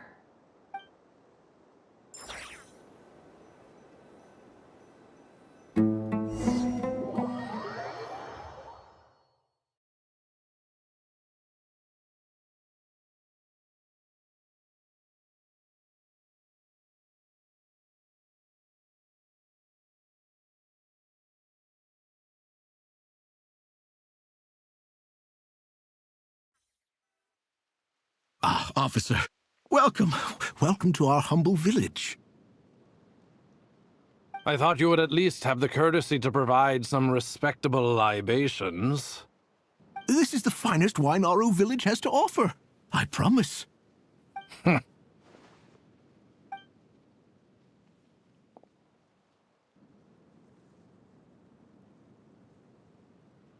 The Academia has agreed to reserve a single space for a candidate from your village. But I remain skeptical of this entire endeavor. I highly doubt anyone in this desert possesses serious academic potential. Please, have faith. If not in us, then in our God. The child we found shows great promise. I beg you, take her away from this place. Give her a chance. Don't let her talent go to waste. I don't recognize her. New arrival? She showed up here a few days ago, and we took her in. She's a really bright kid. Please help. I'm begging you. So, where are you from? Nowhere special. Just a sand dune. What about the rest of your family? How many of you are there? Just the one. It's only you? Correct. So, no brothers, no sisters, no... Any who have slept on a bed of sand, I call my brothers and my sisters. Apart from that, I have no family. All right. Get over here. Sign your name on the form.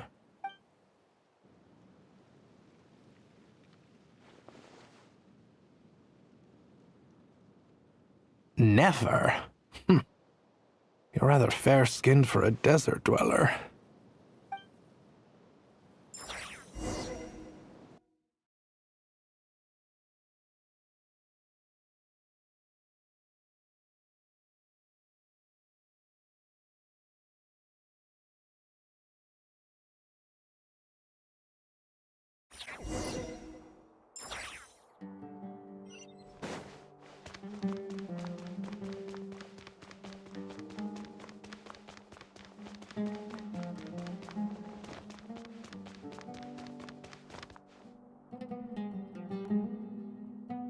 Nefer, this term's assignments have been issued already. Please read through the materials thoroughly, conduct your own additional research, and then write an essay on the topic. Yes, Professor, I'm aware. I just had a couple more questions I wanted to get your perspective on. Oh? Please, ask away. Well, I saw the other students' problem sheets, and I couldn't help but notice that my assignment is much easier than theirs. Do you really think I'm a weak student? A weak student? Goodness, no. Quite the opposite. You have a sharp mind, almost too sharp. I think what you're saying is, a weak student wouldn't have noticed the discrepancy. And if they did, they certainly wouldn't complain about the lighter workload. You see, sharp as they come. You see things the way they are, and I'm sure you know why they're like that. Because of where I come from. Because I'm different. I'm sorry, Nefer. I don't like it any more than you do. It's just... Anyway, you said you had a couple of questions? I wanted to check.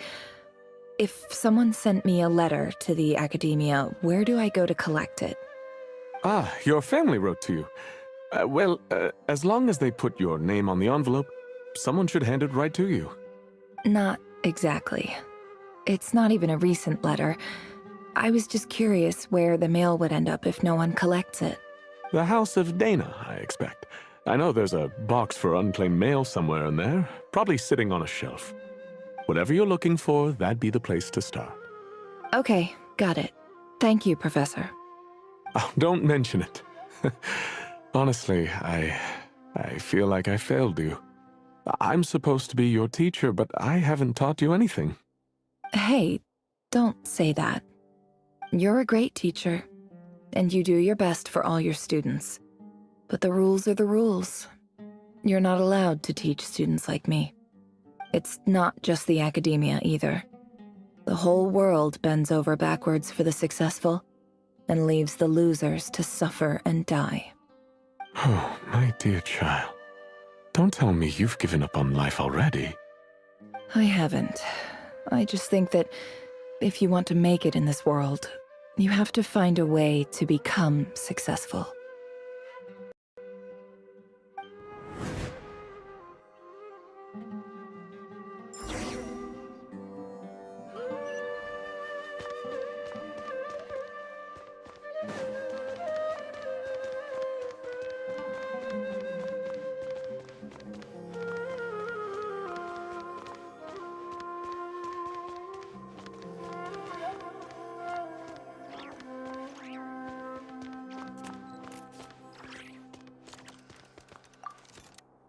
This must be it. A big cardboard box full of unclaimed mail. Let's take a look.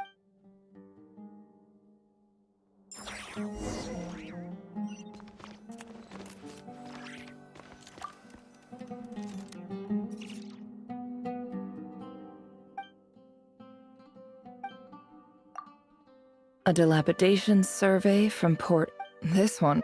Who... This one... Guided. In clinical terms, these symptoms fit the... This seems like... Wait. The note says... The sender authored this letter while under the influence of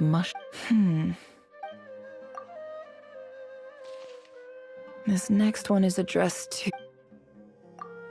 A few words of protest regarding recent changes in recent years. The academia has taken on a small number of students from the desert. However, it appears to me that these students have not, in fact, been provided with as well as receiving dumbed-down assignments and perfunctory tutoring. They do not even have full access to the Akasha system. Education is the fundamental purpose of this institution. As Grand Sage, policy decisions are your prerogative. But do not forget your roots. You and I were once students too, as was everyone else in this. I do hope you will give some serious attention to this matter. I encourage you to discuss issues like this with my... Great letter. Shame it didn't get to where it needed to go. And the sender is... Huh? I didn't realize anyone else even knew how bad students like me have it in this place. So this is where letters from the Sage of Spontamod end up? Nice one, Grand Sage. Really enlightened leadership. Whatever. I'm not exactly holding... I don't believe for one... Wait.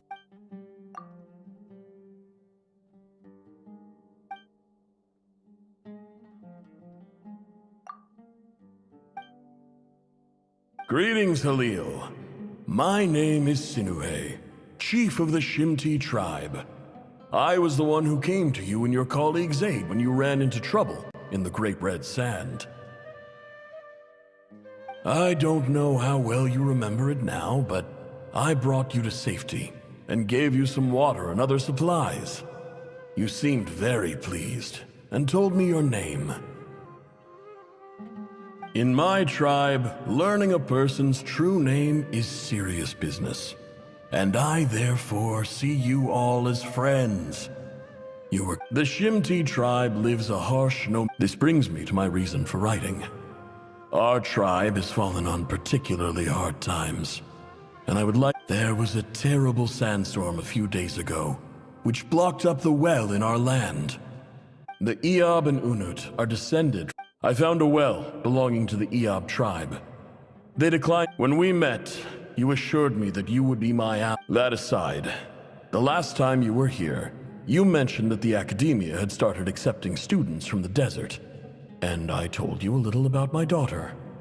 We have next to no resources here in the desert, and my power and influence are limited. Would you consider enrolling my daughter at the academia? She is a... From the outset, the academia never took you seriously. Those things they promised were just empty words. And you were so emphatic that your luck had finally changed for the better. You swore you'd lead us to a better place one day. You liar.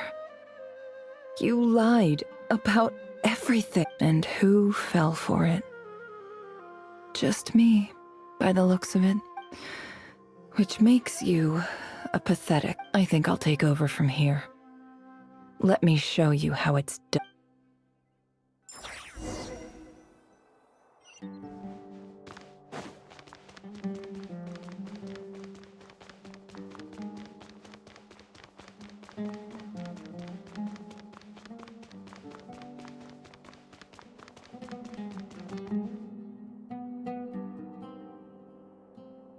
I just came to say goodbye. Thanks for everything you've done for me in my time here. Nefer? You packed your bags. Where are you going? I'm quitting. Something's come up in my hometown. Gonna head back and deal with it. Huh? But But this was a hard-won opportunity for you. You know that better than I do. It was, but it doesn't matter. I have more important things to deal with, and they can't wait. Oh, and I didn't want to overfill my bags, so I left some incense on your desk.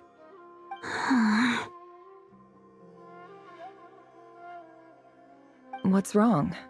I thought you liked incense. Although, I did read somewhere in the House of Dana that it has hallucinogenic effects. Don't use it all at once, all right? Isn't this the stuff you brought from your hometown? You're just letting me have it? But you said it's a rare and valuable commodity. Yeah, about that. I lied.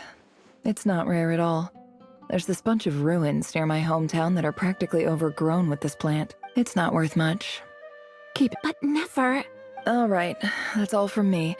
You take care.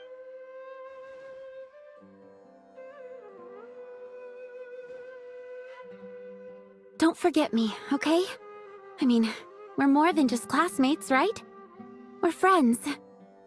Yeah, I'll remember you. I lied again. That incense is worth a fortune, and it's a rare find even in those ruins. And as for remembering her, I have far too much to do when I get back.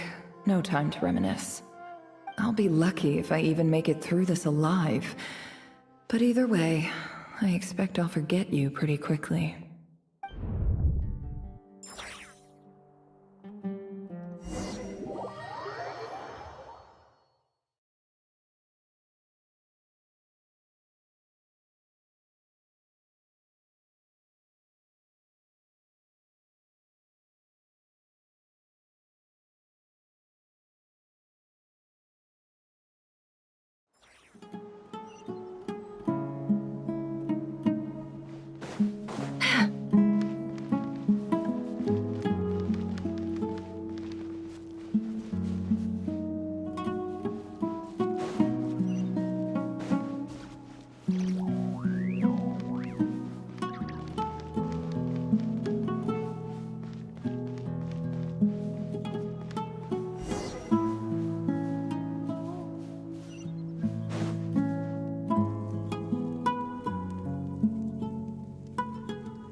It's a pleasure to meet you, Mr. Arif.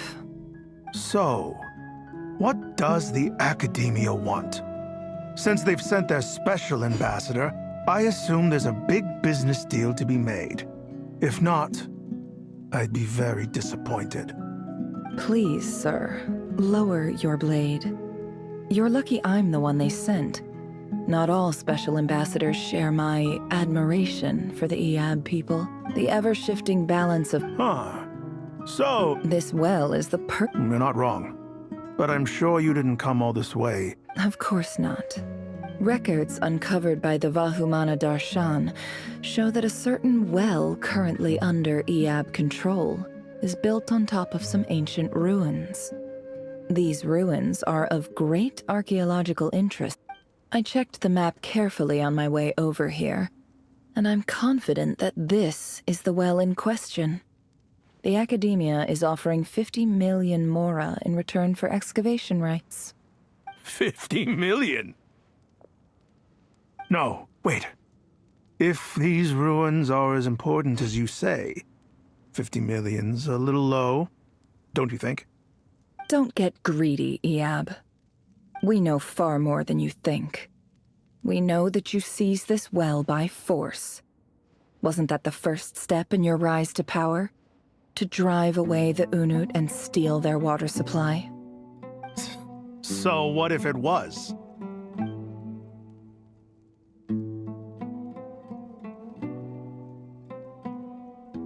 Don't worry. As unscrupulous as it was, it's something we're willing to overlook. The Academia is only interested in dealing with the de facto power holders in the region. I hope I am making myself clear. And I hope your words are the truth.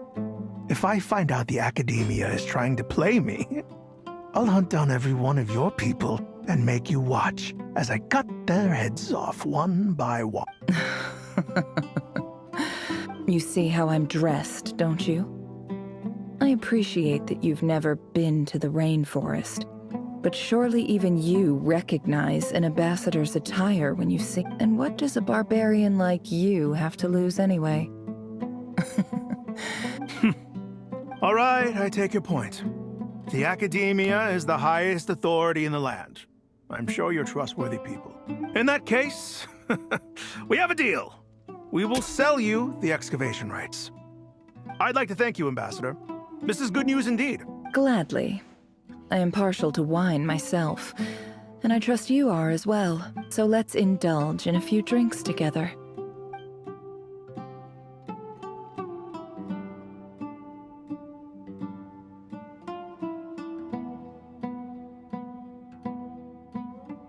Chief! Chief, it's an emergency! It's the Unut. They've taken the well. What? Well, don't just stand there. Take it back. Yes, Chief. I have every confidence in the Eab's military superiority. Well, what is it? The Unut's response was alarmingly fast. The day after we reach a deal, they seize the well. This can't be a coincidence. Perhaps there is a traitor in your midst.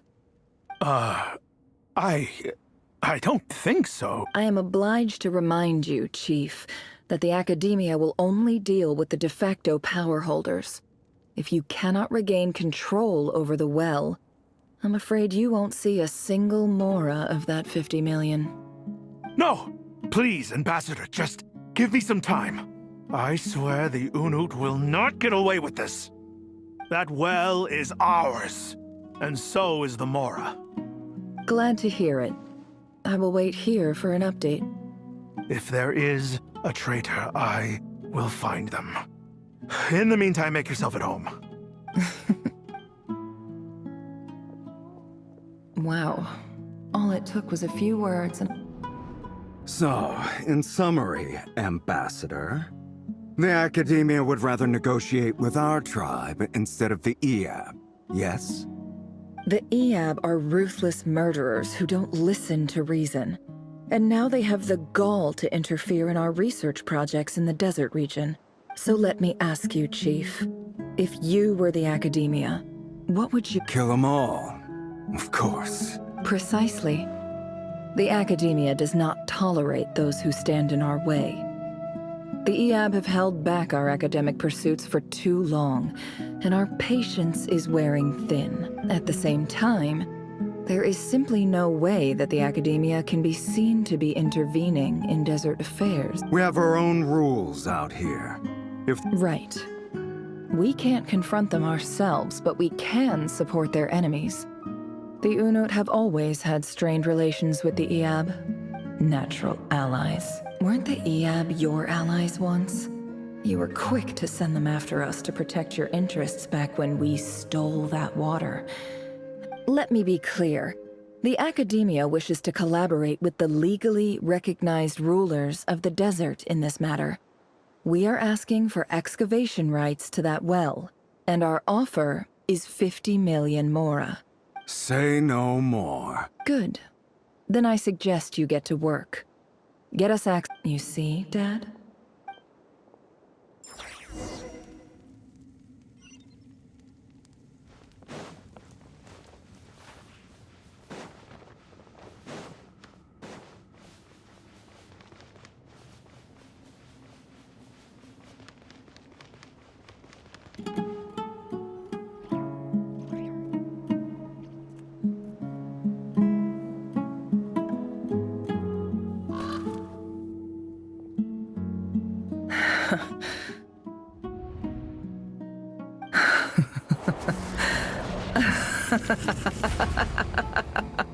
Look at yourselves.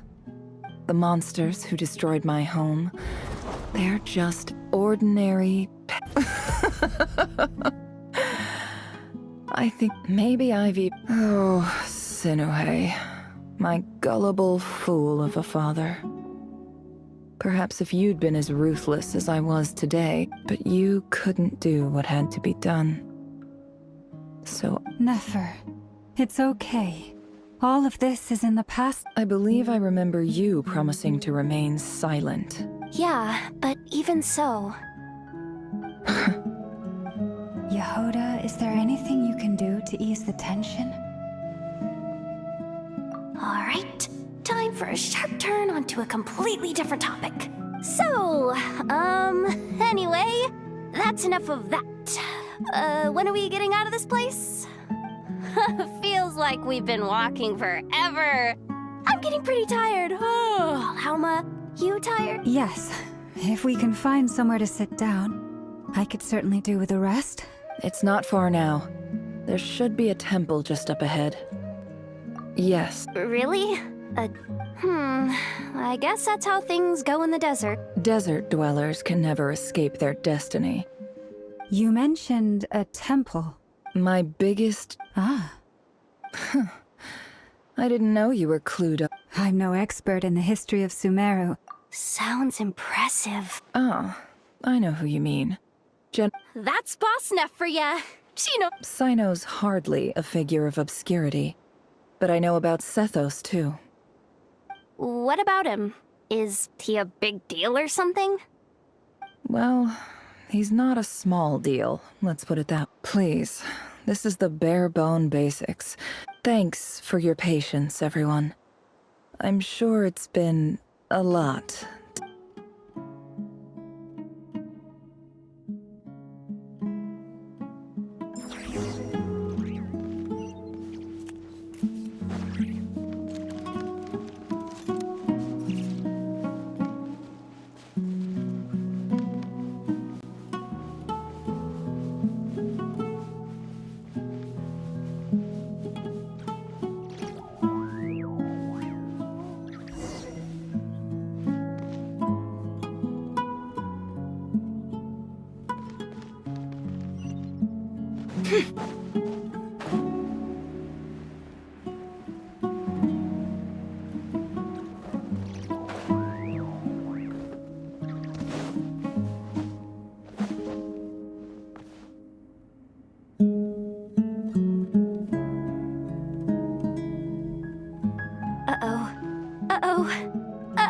I'm totally out of my depth here.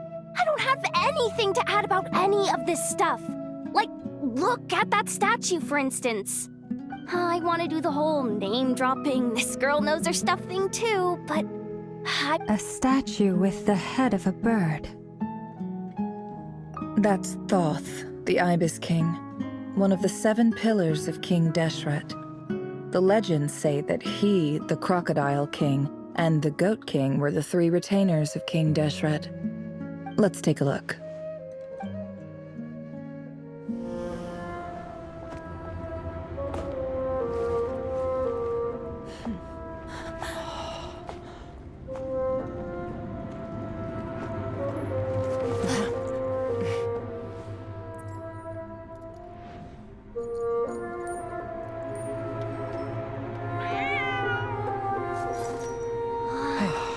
It's just Ashru. So, all is well?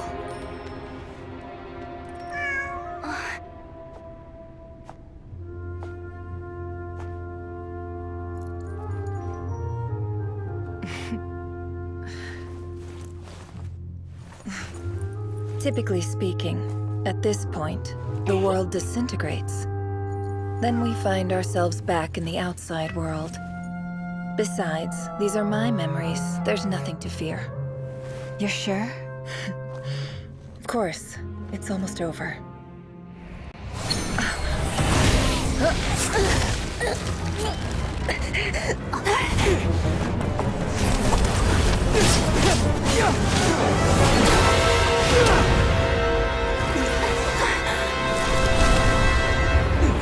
Never! Hey! Hold on!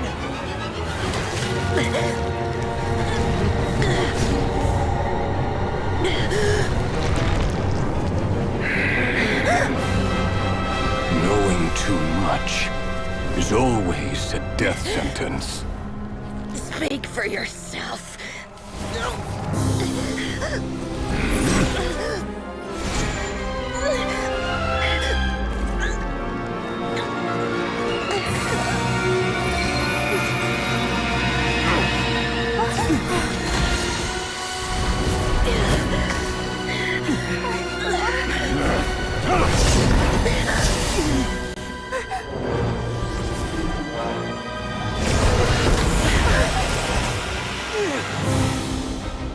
How repulsive.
Timed that pretty well, didn't I?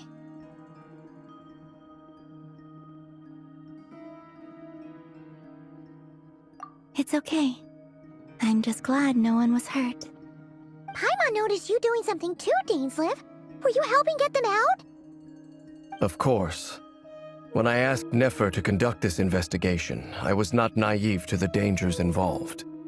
I had a duty to ensure your safety.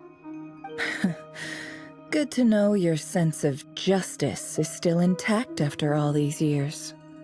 I take that to mean that you saw the truth. That comes as a great relief. I certainly did. And thanks to your help, I also managed to trap Rerir inside the chess set. Whoa, really? How'd you manage that? Well, to be honest, I sensed that something was wrong long before we made it to the temple. By using this fragment to probe into Rerir's past, well, the monster formerly known as Rerir, it seems I alerted him. I was tracking him, then he caught on and started tracking me too. Can't say I'm surprised. But how did he track you through your thoughts alone? That shouldn't be possible. Rerir was a secret agent who reported directly to the Vinster King. He is an expert at finding a trail and hunting down his pursuers. No wonder. He infiltrated the chess set, read my thoughts, and built a new virtual chess set inside of it. That's why we weren't able to leave at first. Speaking of your chess set, it's quite a remarkable item. Would I be right in thinking you have some connection to King Deshret? You overestimate me. I only have a connection with one of his underlings, the Ibis King. You all saw how this came to be. A long time ago, the Iab massacred my tribe, the Shimti, in our home village. The Unut and the Iab fought a bitter battle over the rights to a well, all for the sake of a non-existent 50 million Mora. The Iab ultimately won that confrontation, but their victory came at the cost of almost every warrior in the tribe. The final blow to the Iab came at the victory feast, when an Unut assassin beheaded their chief right before my eyes. The remaining Iab fled and have been scattered to the winds ever since. Having gotten my revenge, I returned to my hometown, where to my surprise, the nearby temple was still standing. There it was, seemingly immune to the relentless hostility of the desert, while my tribal home lay in ruins. As I stood there gazing at the temple, I noticed a cat just outside.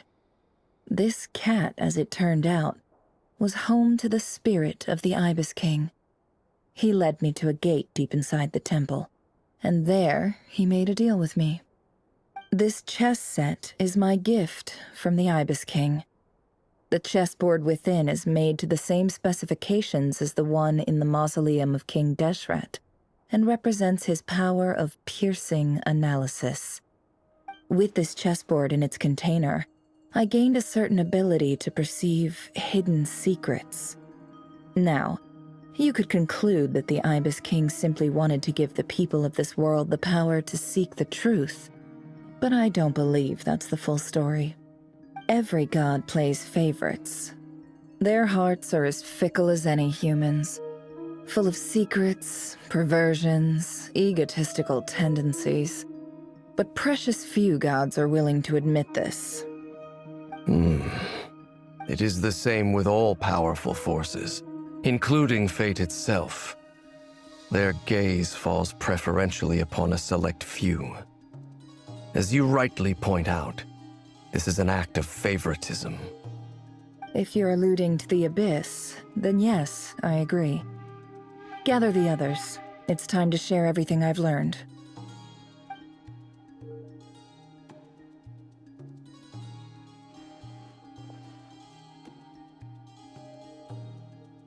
Thank you all for being here. As promised, I did some further investigating into the Raker of Solnari's background. I am pleased to report that the investigation has been most fruitful indeed. The Raker of Solnari, real name Rerir, was once a Khanrian subject who served the Vinster King. I will now share the important details of his story. Please save any questions or comments for the end.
So that's why he's so obsessed with the moon.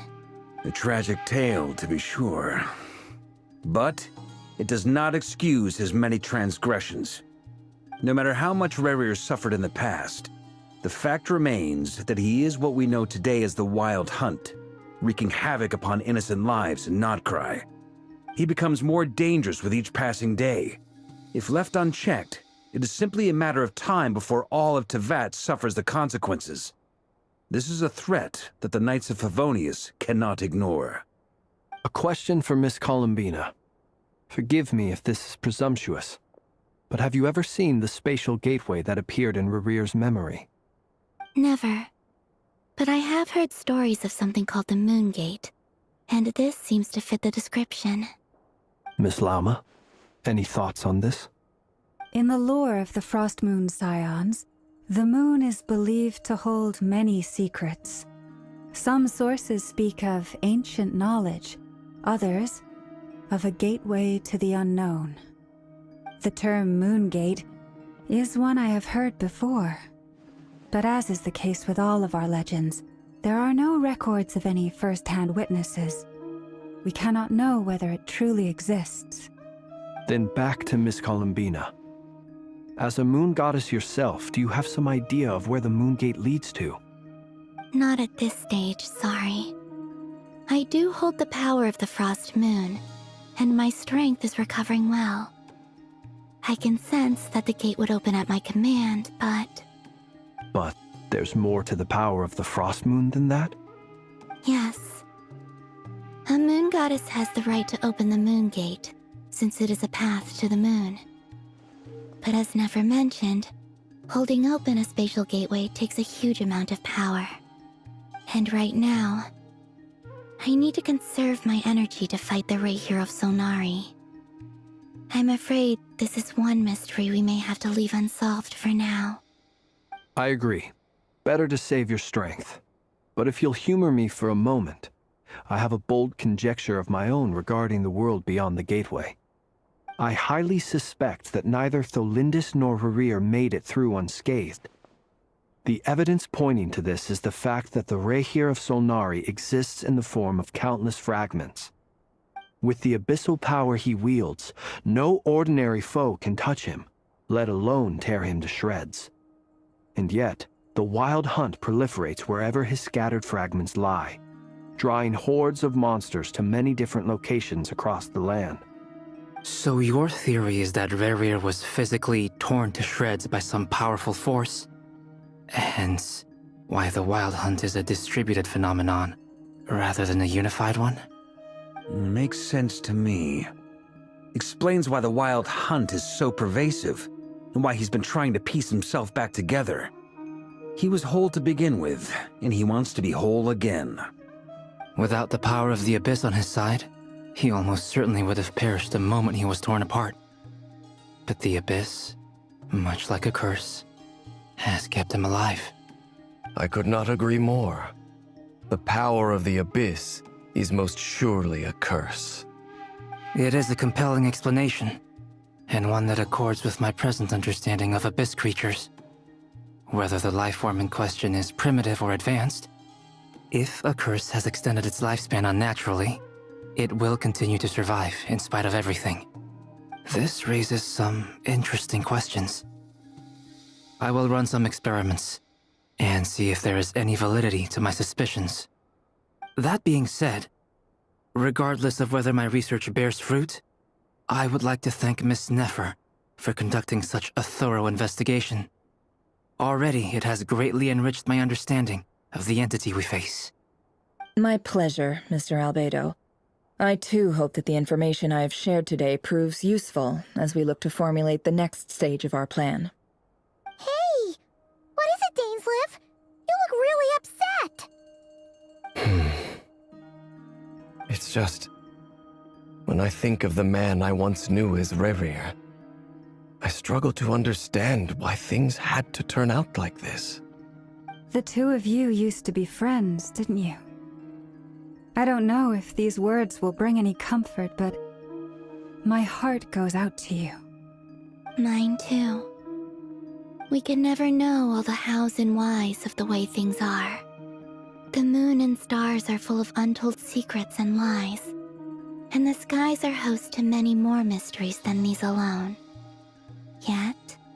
Those are the first comforting words I've heard in a long time. Thank you, both. Well, I think this is a good place to end today's meeting. I'm sure Nefer needs some time to recover. She's been through an awful lot today. That's very thoughtful of you, Llama. Of course. Sounds good to me. Take some time to rest and digest before we reconvene to nail down a plan.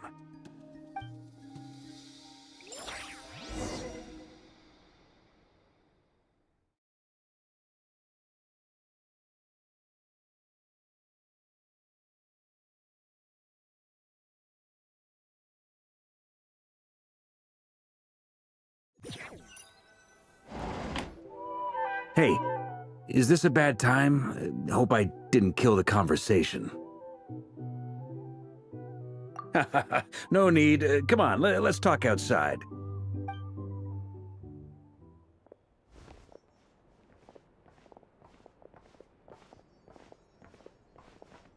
Anyway, Nefer went back to the curatorium to get some rest. But before she left, she shared some things with me that I thought you should be aware of.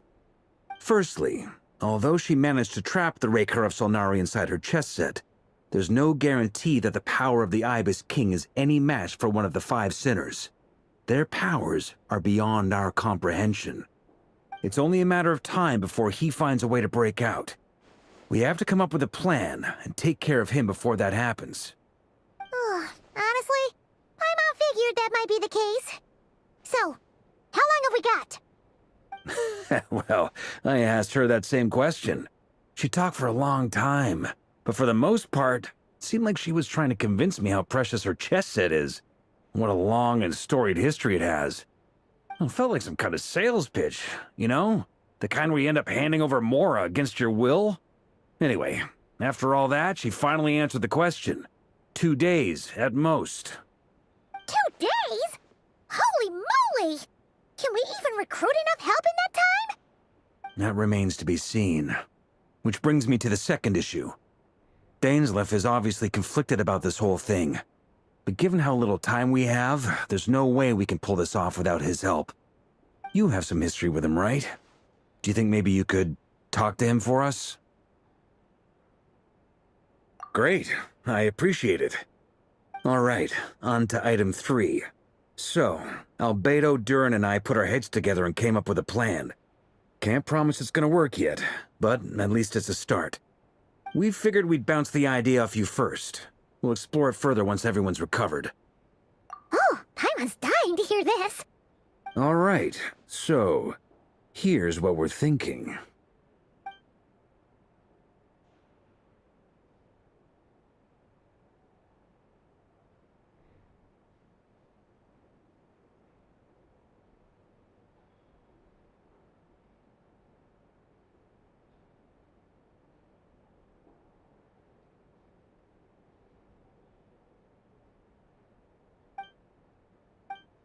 We felt roping us in? I choose my words very intentionally, I'll have you know. I like to think there's an art to striking a down-to-earth tone even when the stakes are through the roof. Sir Varka, I have a few thoughts about this plan. I'm all ears. I think we can be more flexible with how the roles are allocated. In my view, the most sensible lineup would be like this.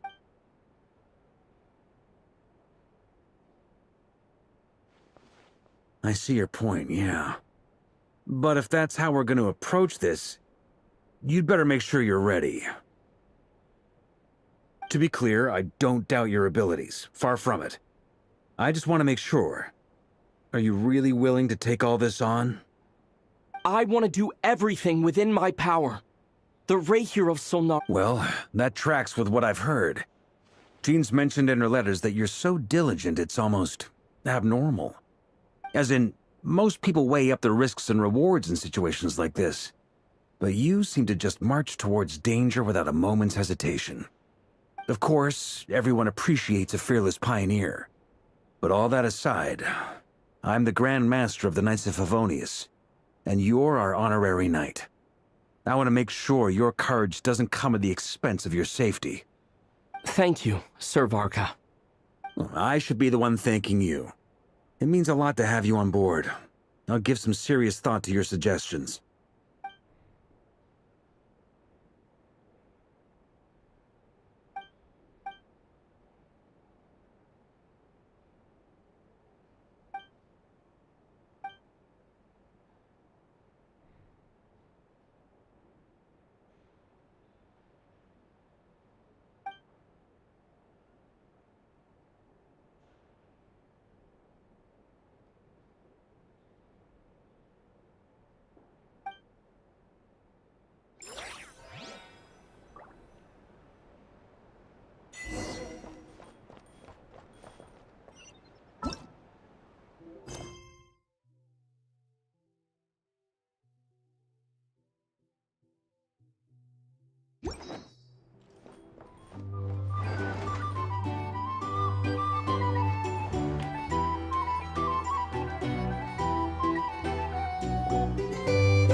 This is a thorough plan, but I do have one last question before we take action. How can we be sure that our enemy won't leave the designated area? Great question. Albedo's been hard at work analyzing Rarer and the Wild Hunt's behavioral patterns. His conclusions are as follows. Firstly, from the earliest known confrontation until now, Rarer has never displayed any ability to manipulate the dimension of space. So it's unlikely he has any power in that domain. Secondly, he seems to have a particularly strong vendetta against our group. If we put him in a fight-or-flight situation, he'll choose to fight every time. Thirdly, finally, and most importantly, he is consumed by hatred, both for the moon and for his enemies. Turns out, we tick both of those boxes. We have a reincarnated moon in our ranks, and a spy who accessed his private memories without permission. He'll be baying for blood, not looking to escape.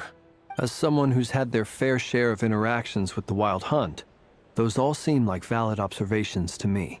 Understood. Then I will defer to the verdict of the group. Well, everyone, that's the plan in full detail.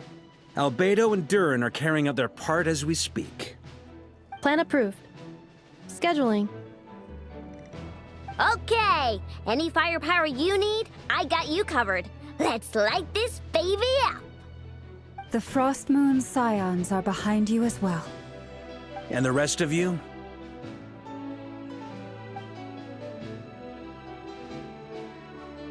No objections? All right, then it's settled. This is the plan we're going with. Next up, an old tradition of mine.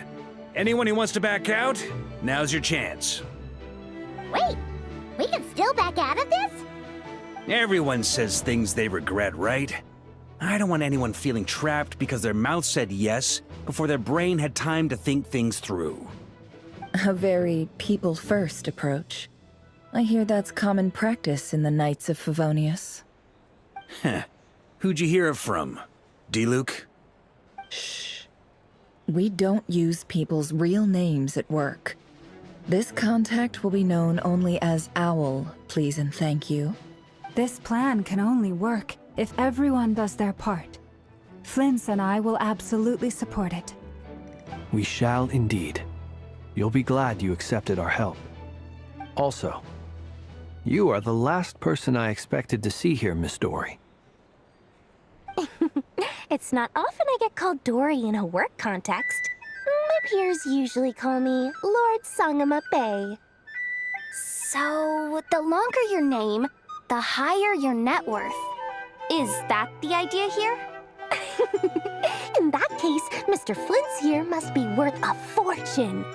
That's right, I know your full name. It's... The walls are thin here. I'd appreciate you keeping that a secret. Okay, fine. I'm actually only here as a favor for someone else. Do you have any idea how much it would cost to hire me otherwise? Oh, does this mean someone out there actually has the power to boss Dory around? It most certainly does not. We have a long-standing and mutually beneficial business partnership. She's actually the mom of a friend of yours. Said mom supplied me with a great little trinket, but now that lady's ruined everything. If I don't start building a little goodwill now, my whole business in Krai is gonna go down the drain! Okay. So what exactly is so special about this pendant? It's a lucky charm that a great mage made for me. We have a business relationship, and she was worried that something bad might happen to me. So, she wanted me to have something that can store power to protect myself with. I finally got it all fully charged up with Kuvaki, and then never went and used it all up at once! Never lost so big in my life! You're right. It was all my fault. I didn't mean to drain all the Kuvaki in the pendant, but I'll make it up to you. You will? Well, in that case, how about you give me your chess set, and we call it even? I knew you'd say that. Well, it's yours if you want it. In fact, take it now, and I'll even throw in a free Raker of Solnari. Deal? You're putting me in a difficult position here. It's a very useful thing to have around, but I have a funny feeling it won't be around much longer. Looks like they... Hey, don't be so pessimistic. See this through and you never know. You might find a new business opportunity on the other side.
Feeling ready?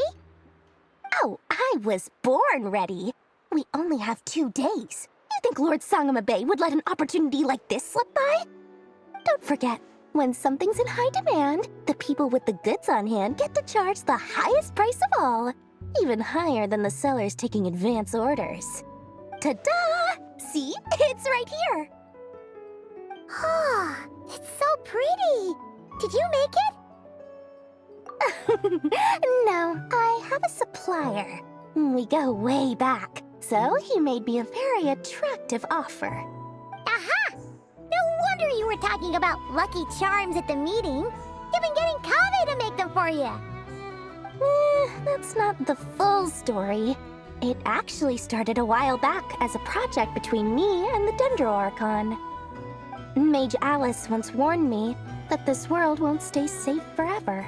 There may come a day when everyone faces a great crisis.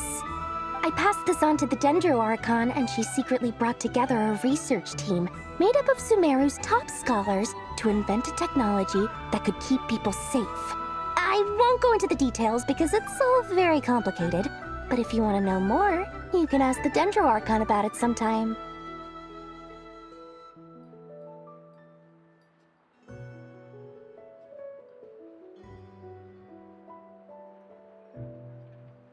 Anyway, point being, it was the Dendro Archon who asked Kave to build this little contraption.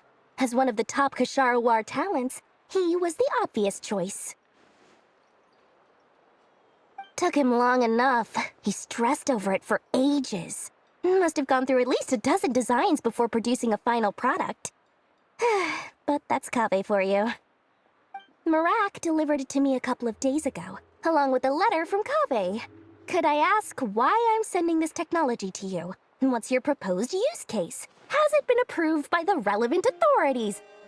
So nosy. My fault for sending him the research permit to begin with. Surely Nahida must have told him you were involved in this project. He was probably just nervous because you're always so secretive about your business. Could be, could be. Anyway, I just replied, let's hope there never has to be a use case, because it would involve grave danger. Fair enough. But it sounds like he was just being cautious. He probably felt responsible as the one who made it. Or maybe he was asking as a favor for his housemate. He's done that before. Not sure why, though. His housemate doesn't seem to really care that much about this kind of stuff. Either way, all's well that ends well. I'm just glad to finally have my hands on the product. I wouldn't want to be without it, given the potential dangers that lie ahead. Huh? What does that look mean? Paimon's just super surprised. This must be... Well, a long time ago, I made a promise to myself. I promised that I was gonna live every day of my life with a big beaming smile. Obviously, Mora plays a big part in that. But there are always gonna be times in life when you have to give something back. That could mean paying back a debt, returning a favor, or showing some kindness. Alice has been a huge help to me over the years. She was the first investor I ever had. And I want my investors to know that Lord Sangamabe is the best in the business. And more than that, no one knows what the future will bring. Whatever happens, I want to make sure the Dendro Archon and all of Sumeru is prepared to face whatever comes. Oh, that? I was just making sure Nefer and I are square. Don't be thinking it was some sort of benevolent act. I'm no saint, so don't treat me like something I'm not. My priority is doing the business that I want to do, so long as my conscience lets me, but it usually does. That's the Lord Sangamabe business model. All right, if you say so. I do say so, and that's the whole point. I'm a businesswoman. Don't go trying to figure out what kind of person I am. You'll exhaust yourself. Much easier for everyone involved if you just take my word for it. Oh, and could you two help me get this stuff where it needs to be? Thanks so much. You're my favorite assistants.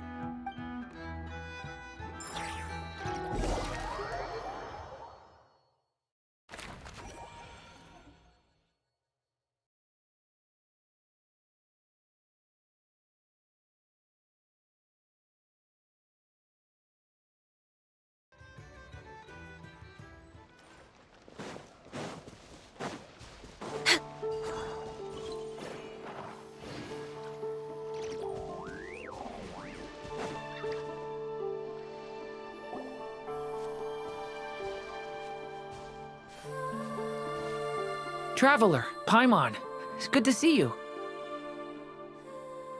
Everything going smoothly over here? Sort of.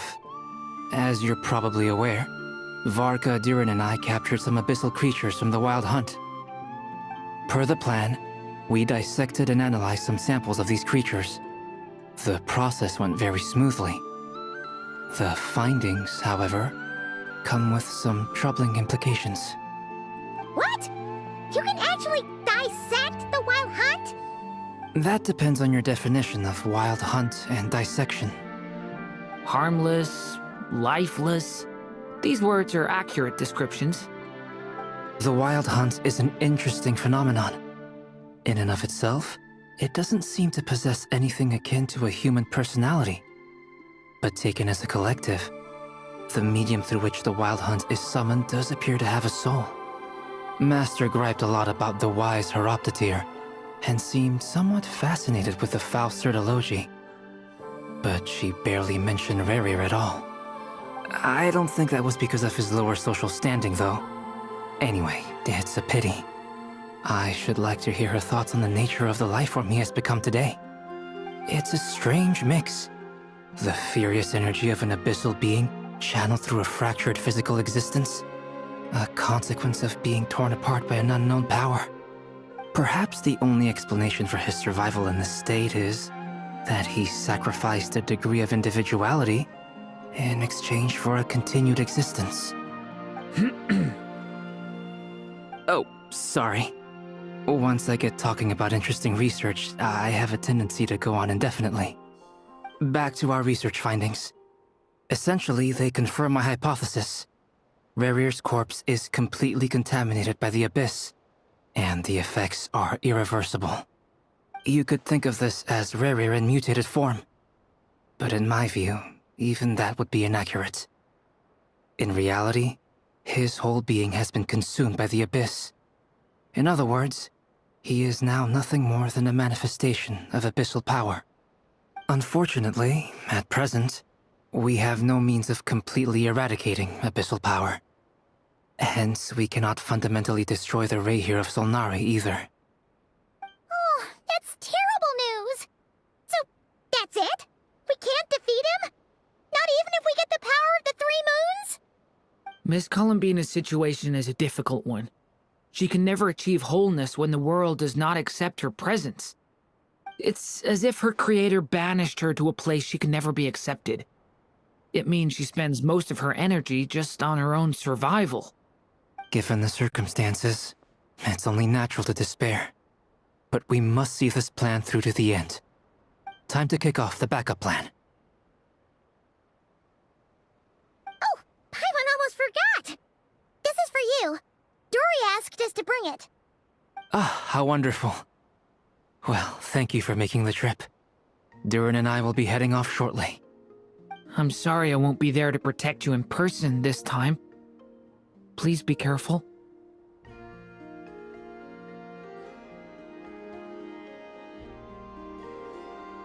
All right then. Stay safe.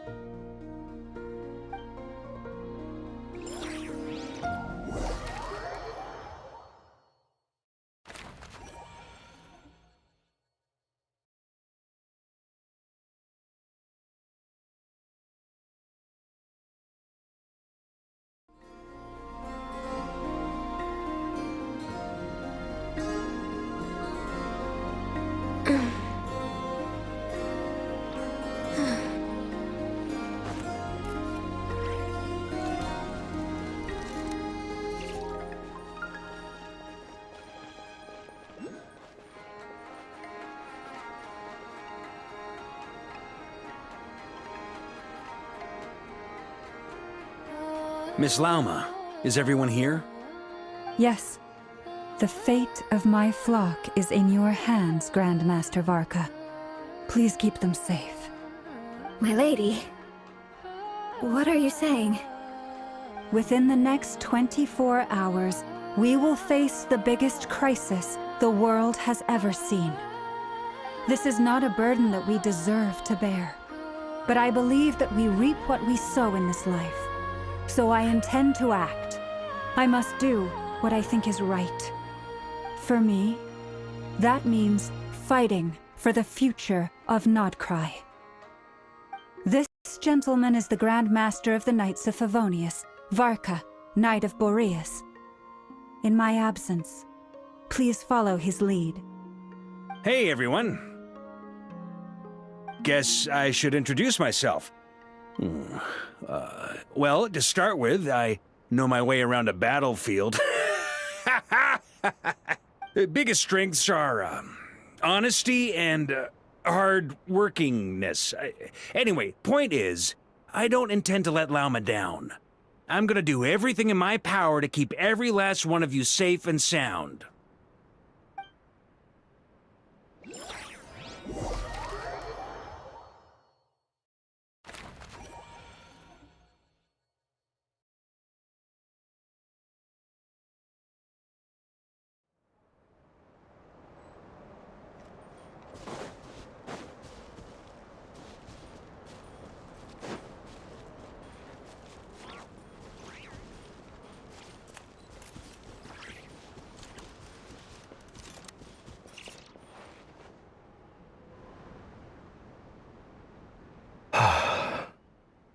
Something on your mind? Miss Columbina, was it? I believe that's how the others addressed you. That's right. Names are funny things. Have you always been called Dainsleif? Yes. I take it your own name has a more complicated history. I have a different relationship with names than other people. To be honest, I'm not even sure that Columbina is my name. At least, not in the same way that Dainsleif is yours. But it's what everyone calls me, and I go along with it. A lot of my life has been that way. I get so used to things that I forget to question why they are so. I never used to think much about where names come from, or what they mean to people. Maybe something's wrong with me. You're different from other people. I sensed it the first time we met. You're more perceptive than most. I'm sure your long life and rich range of experience explains that. Do you ever find yourself missing Conria, Mr. Dainsleif? Difficult to answer. I have dreamed of the past many, many times. Sometimes I'm fighting tooth and nail. Other times I'm lying on the ground, defeated. I don't recall any happy moments from that time. It has been too long. Is that because hatred survives longer than love and affection? That would not be for me to say. I make no excuses for the grudges I bear. But whatever the reason, I remember little that was beautiful or sentimental. Thank you for your help with the Rerir situation.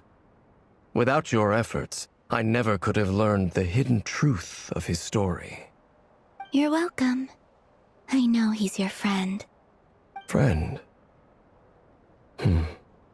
He betrayed me.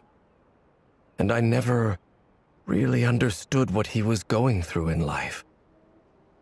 Some friendship, that is. Okay. So, do you plan to fight him with us? You see, you're torn. Now you know what really happened. You see the things he's done in a new light. I need some time. Of course. I completely understand. Anyone else in your position would feel conflicted too. Actually, I went through something similar myself recently. Something happened that changed my perspective on a situation. A situation I took for granted at the time, but now I feel very grateful for it. You mean the Harbingers who still support you, even though you've left the Fatui? Yes. I always thought they were only helping me because Harbingers are forced to work together. But then I abandoned them. A warrant was even put out for my arrest. And even now, they still support me. Which means I was wrong about them all along. Clearly, they view you as a friend. I feel a little guilty now. I regret not seeing her help for what it was, and not treasuring it. I see the guilt that you're feeling now, because I feel it too. Hopefully, talking about it will do us both some good. Have you noticed that the Traveler and Paimon are over there? I think they've been listening. Huh. Shall we say hello? Sure. Hello. Ah! They caught us!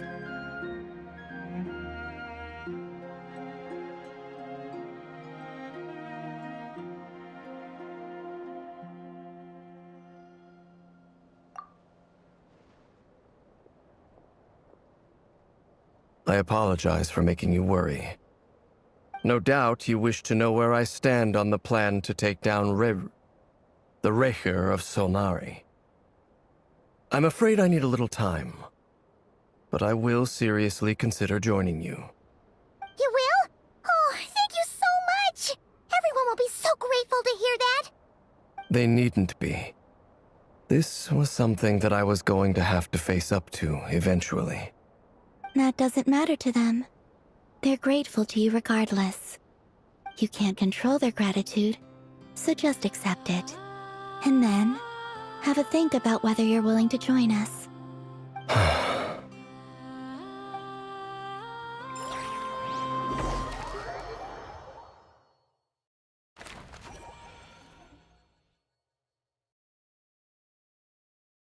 It's nearly showtime! Let's go rendezvous with the others. You know the place.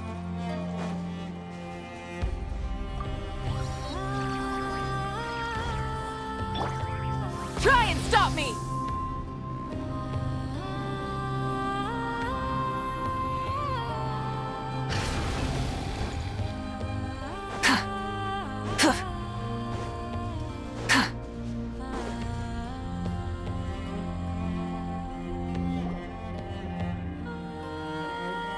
Ah, you're earlier than I expected. Hey, Flint's!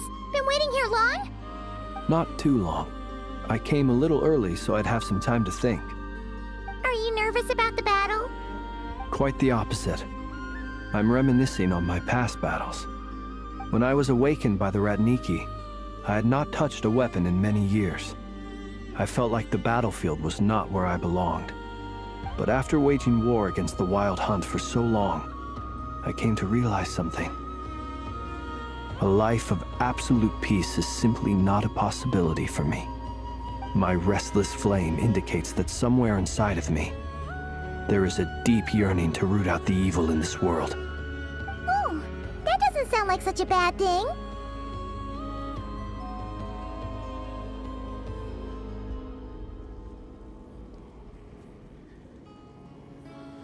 Well, in the past, when I was a Fae whose primary concern was hibernation, it was hardly ideal. But it certainly serves me well here in the present. And I am delighted to be able to join forces with you in this endeavor. Looks like I'm not the first to arrive. Ah, Miss Lauma. Did you sleep okay last night? I struggled to settle down at first, because of the nerves. But don't worry. I got enough sleep in the end. I'll be just fine.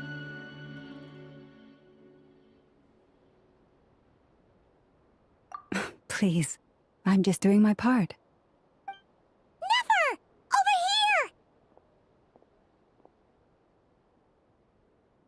here! Aino asked me to relay a message. She said Anefa will be on high alert and keep a close watch over all secondary districts where defense is required, providing support as necessary. Meanwhile, Aino herself will provide range support to us directly, using her latest invention. Excellent. My thanks to all involved. The chess set's looking a little unstable. It won't hold him much longer. We should be prepared to engage at a moment's notice. No sense sitting around waiting. Let's make the first move while we still have the option. I agree. Paimon, find a safe hiding place. Got it! I will.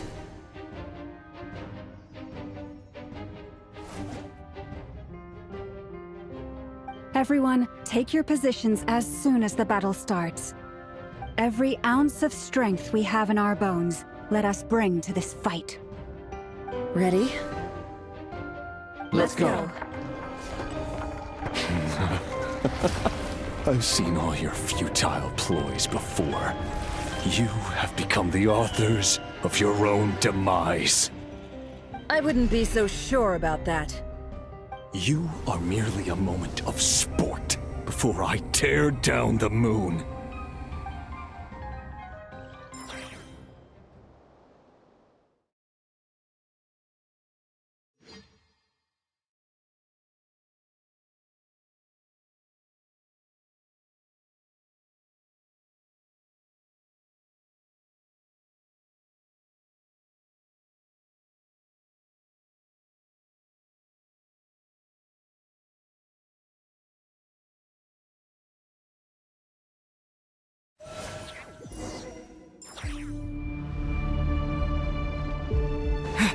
Stay on.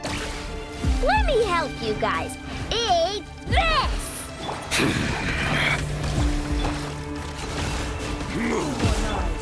You poor lost lad. Hunt them down! Water jet!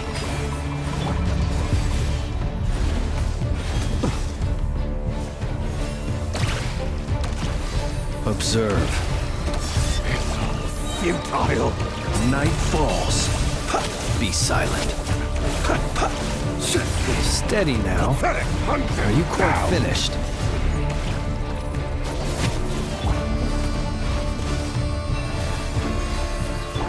Can't hide the truth. No more lies. The deception ends here. For the everlasting forest. Futile! Stay your hand. The moonlight betrays you. You're just dead meat! Water jet! Observe.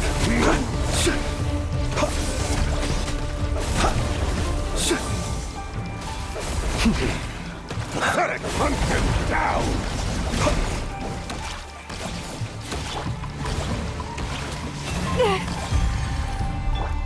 The moonlight betrays Go! you. Hunt them down! Close your eyes. The night cometh. Be silent. To dust.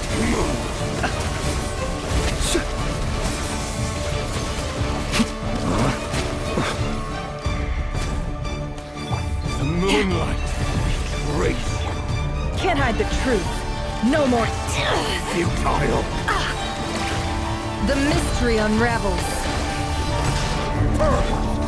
It began with the moon, and so shall it end. The moon will protect you.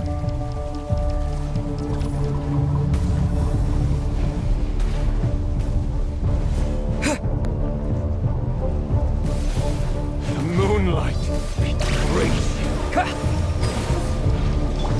Observe. Steady now. Do you see now? Leave this place. Fenifon, when will it be as you foretold?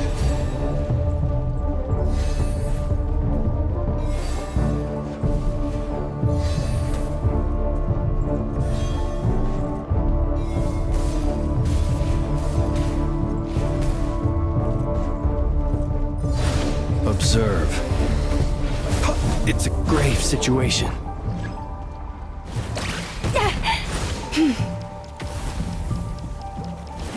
Your foul spirit is not welcome here. Seek within. Bombs away!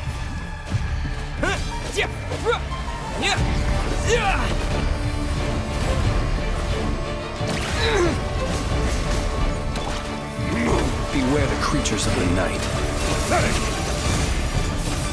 Be silent. See you at the graveyard. Moonlight crazy move. Futile. Hunt them down. Can't hide the truth. For the everlasting forest, leave this place. The deception ends here. No more lies.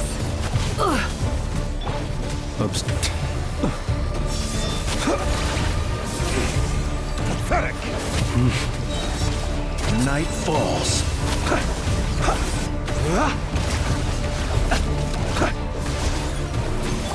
It all adds up.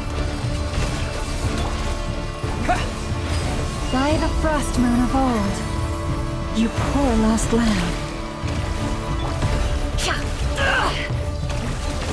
How unfortunate. Can't hide the truth. The mystery unravels. Pathetic. Hunt them down.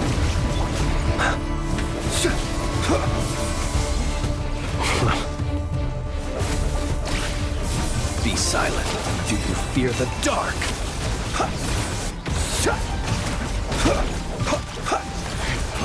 Futile. Yeah!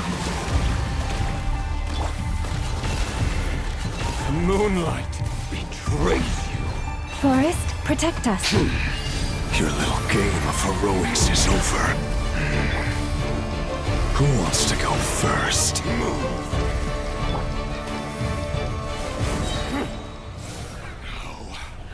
Get out of my sight! No! We've been separated! You okay? Never! Where are the others? Stuck outside the barrier. I guess he really doesn't like us. I told you before, knowing too much is always a death sentence. Be careful what you wish for.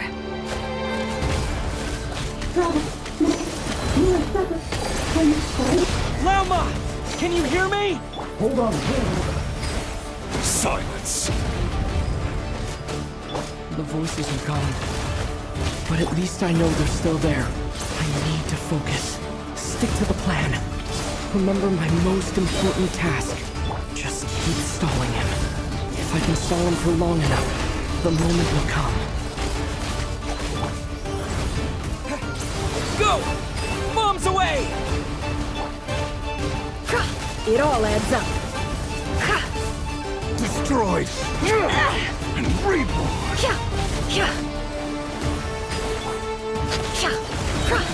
The deception ends here.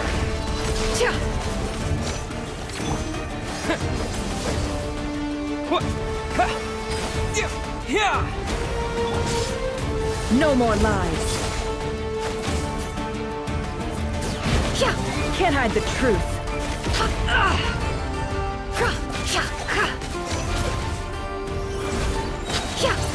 Seek within.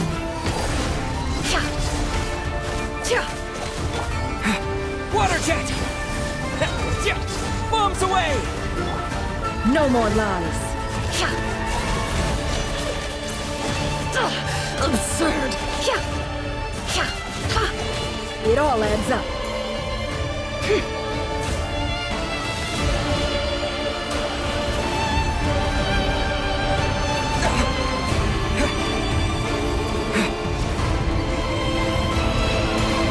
I've got this!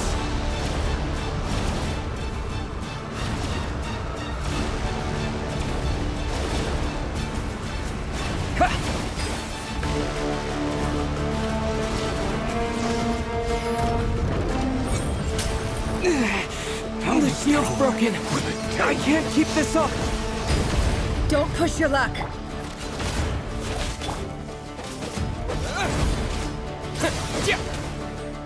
Run or to hide.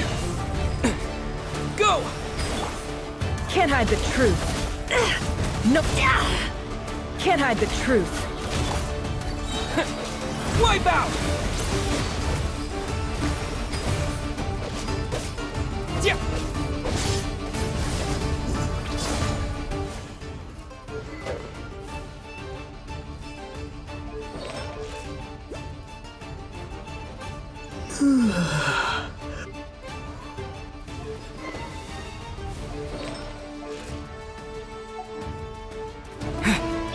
It all ends up.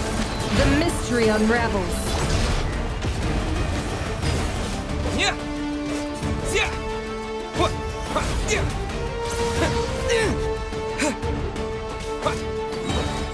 Bombs away.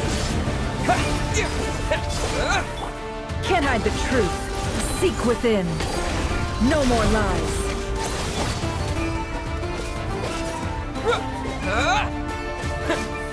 Yeah.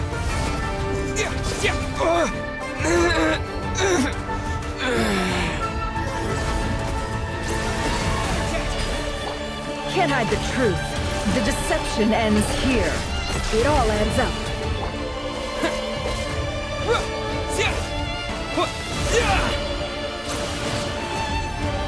Run or to hide. Water jet! Destroyed. And wipe out!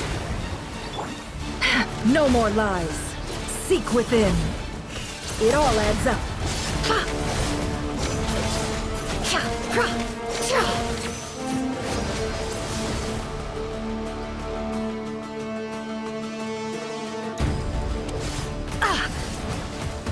How unfortunate.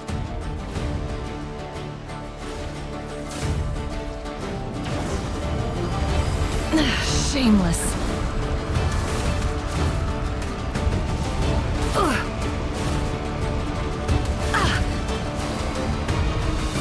How unfortunate.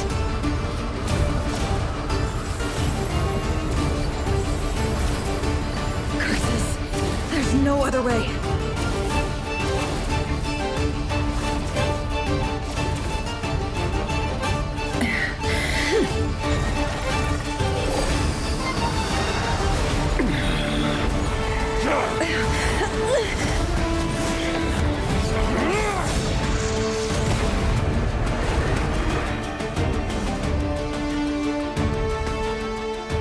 The only way to defeat Rarer is to borrow his own power.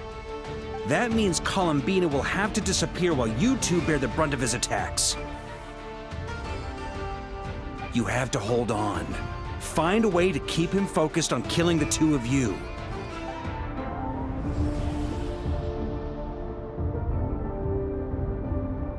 Nefer, your eyes are bleeding. Soon you will be powerless to resist.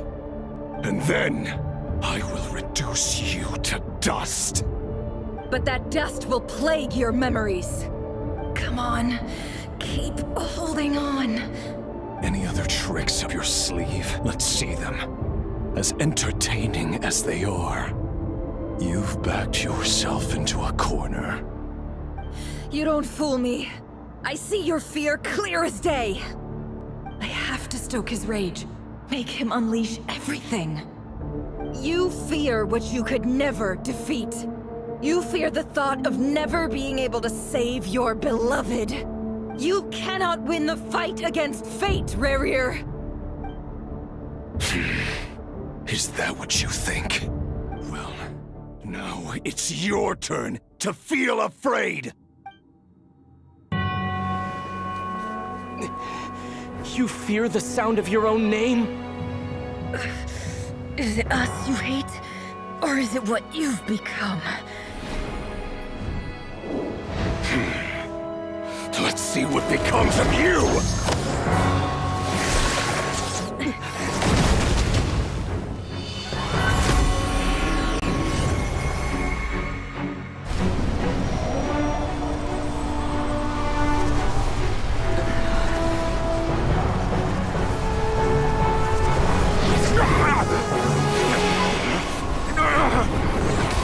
What's happening? That power. I've seen it before.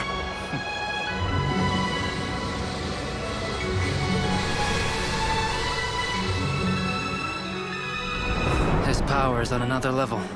We'll need to use an alchemical array to convert his power into a usable form. Then quickly channel it into Columbina, rendering her powerful enough to compete with him. I'll join you. I can help. If I release enough abyssal energy into a confined space, it'll create a potential difference, allowing us to extract a huge amount of elemental energy. Next, I'll synchronize with everyone's minds using pyro, then give you temporary access to their abilities and fields of view. But it won't last long. Can you see? Well enough.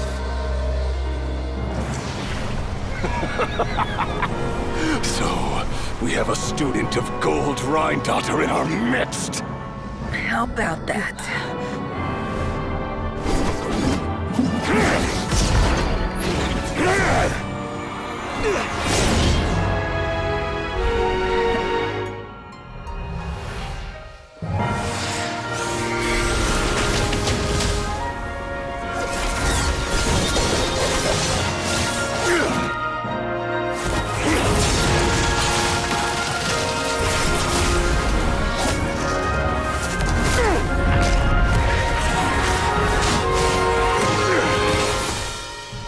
You use my own power against me? Just like how you stole Kuvaki. Look familiar?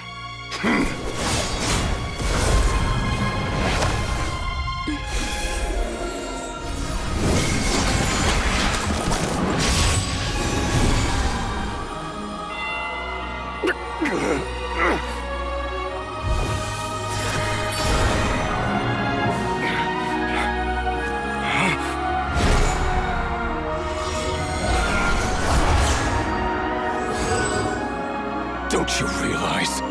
You don't have the power to hold that gate open. I don't, but someone else does.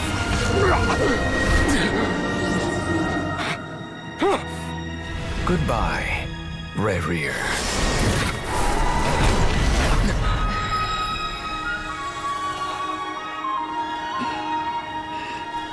We won.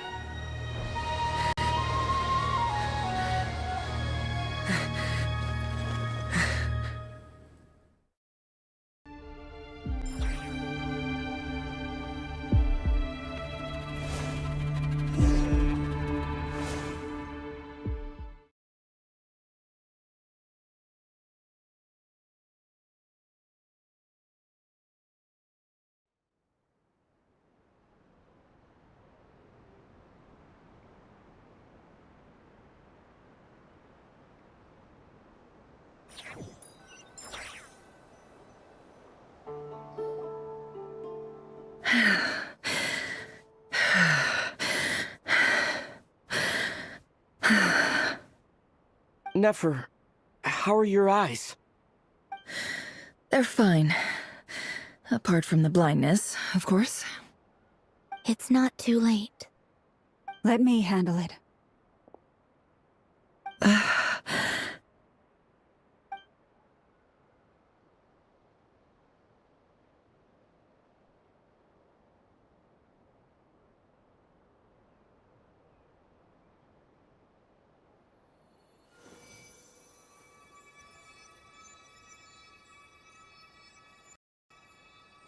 Miss Nefer, it's not like you to lose your composure. That was the most reckless thing I've ever seen you do. Reckless how? The situation was critical. Our lives were at stake. We had to do something. Even so. Okay. I guess you're right. Under the circumstances, it was a wise decision. You traded your eyes for an incredible victory. In business terms, I suppose that's a huge return on investment. I'd be hard-pressed to argue otherwise. Still, I don't like this outcome, and I don't want you to lose your sight for good. People suffer when they make sacrifices they shouldn't have to make, whether that means faith, strength, or in this case, your ability to even see. I had hoped you could win without sacrificing so much as a single hair on your head. Thank you. Really. All done. Don't try and open your eyes just yet. We'll see how you're doing in a couple of days. Until then, please follow your recovery plan to the letter. I'll send full details through Yehoda. For now, just get yourself home, relax, and rest. My dear friends, we have fought bravely and achieved a spectacular victory. A dark cloud has been lifted from the skies of Krai. All in this land will be grateful for what you have done. The moon will remember this day. Thank you both.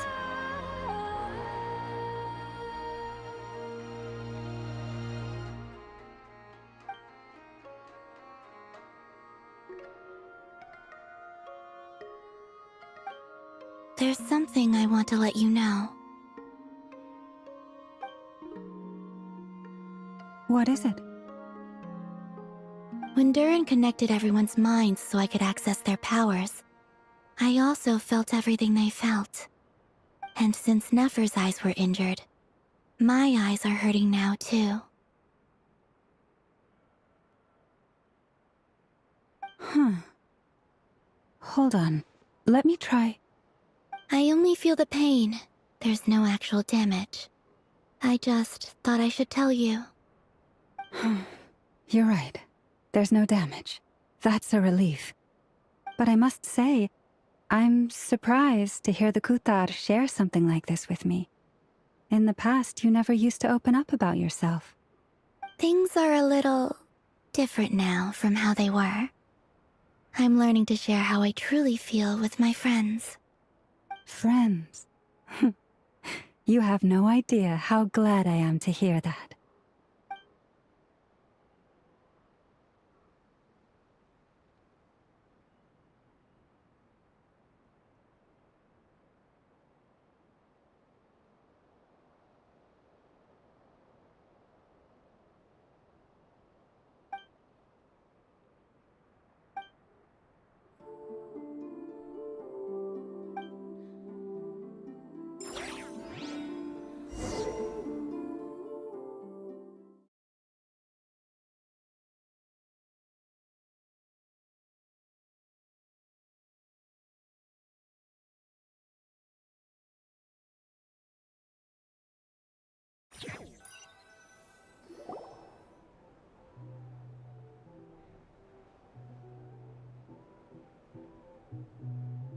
Yay! You're awake! How are you feeling? Any aches and pains? Did you sleep well? I'm doing all right, Paimon. No need to worry about me. Phew! Well, that's good. Paimon's been sitting on the edge of the bed worrying about you for ages. You slept a whole day and night. Poor Paimon had to eat all by her lonesome. Glad to hear you didn't starve. How was the food?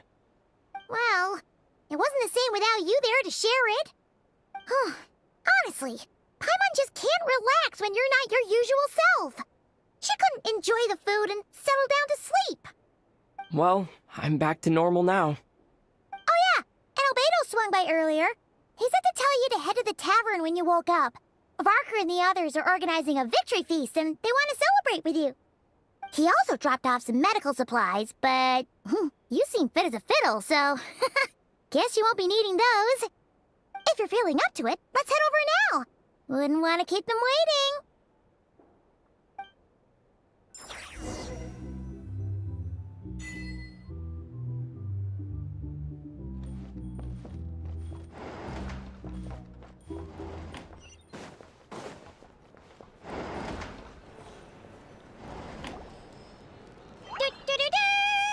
We're here!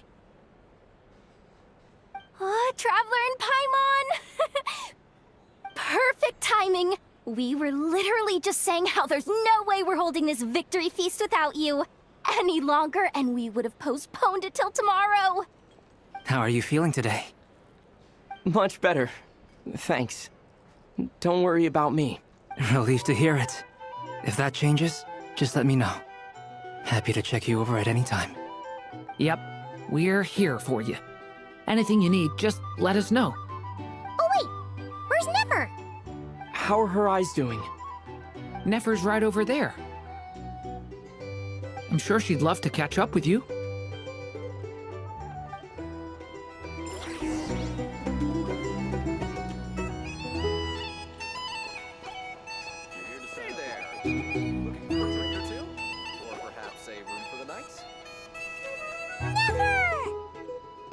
Traveler, Paimon, are you recovering well? Turns out that moon chanter has some real talent after all. My eyes were mostly recovered after just a couple days rest. I can actually open them again now. Yeah, but you gotta be careful. Lauma says not to strain your eyes while they're still healing. Yes, thank you. I'm well aware. Yehoda, could I borrow you for a moment? I could do with an extra pair of hands. Oh, sure. Coming. Did you hear that? I gotta go help Lauma for a second. You guys chat among yourselves. I'll grab us some drinks on the way back. Paimon, you still like 'em sweet? You bet. Sure thing.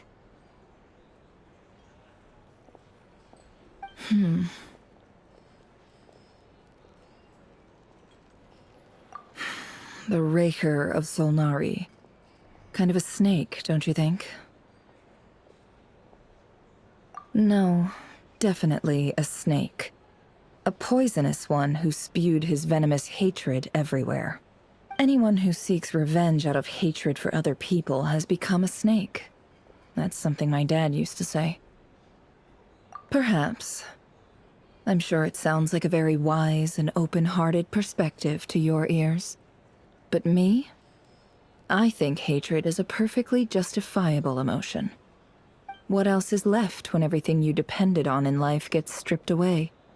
Something's gotta fuel that drive to keep on living.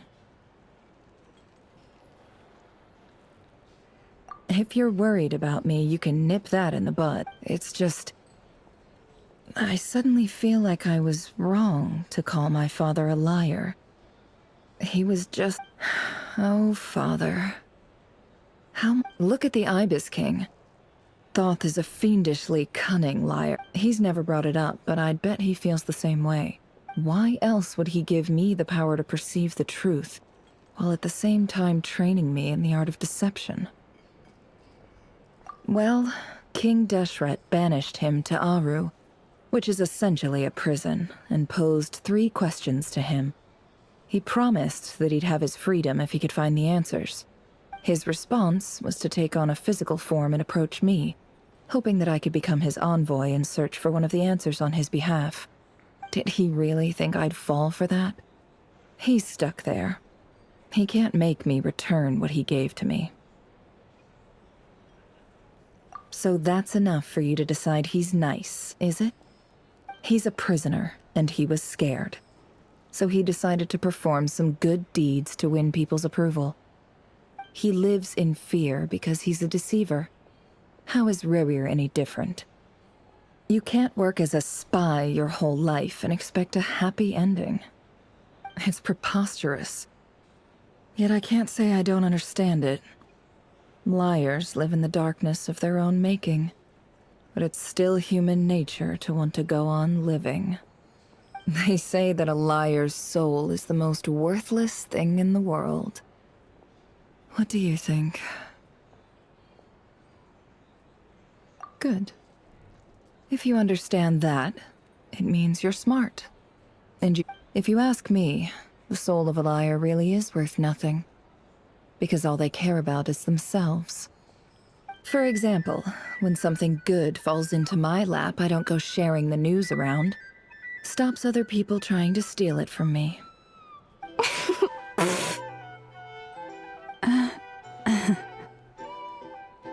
So be it.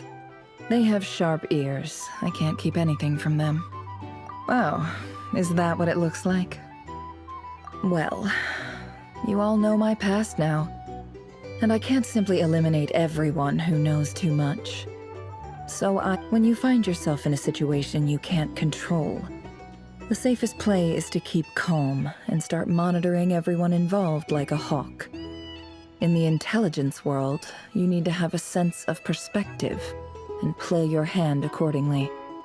If you understand what's at stake, please ensure my secret is safe with you. I trust you'll respect my wishes as a friend. But don't forget, I will also be watching you like a hawk. Very good. Oh wait! Now that the panic over and we've all calmed down, Paimon suddenly remembered something. After all that build-up, our mystery ally never showed up even once.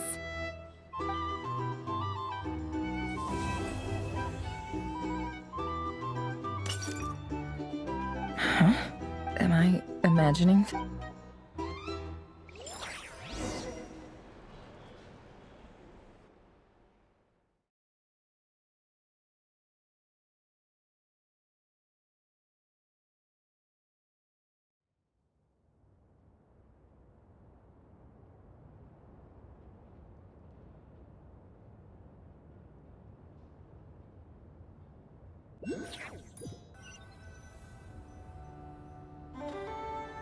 So, that close colleague who stayed behind with you?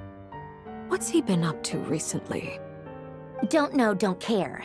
I get more normal human interaction from hanging out with Bosco 2 than him.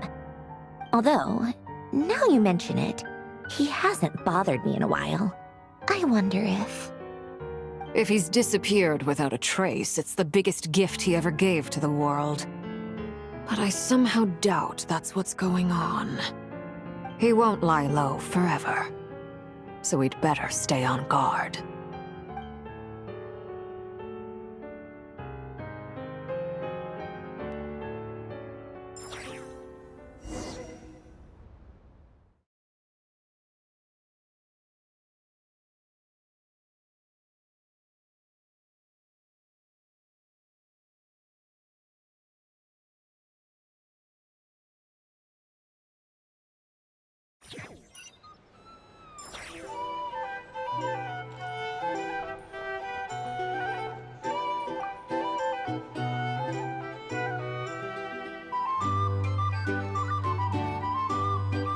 Ah, Lord Sangama Bay.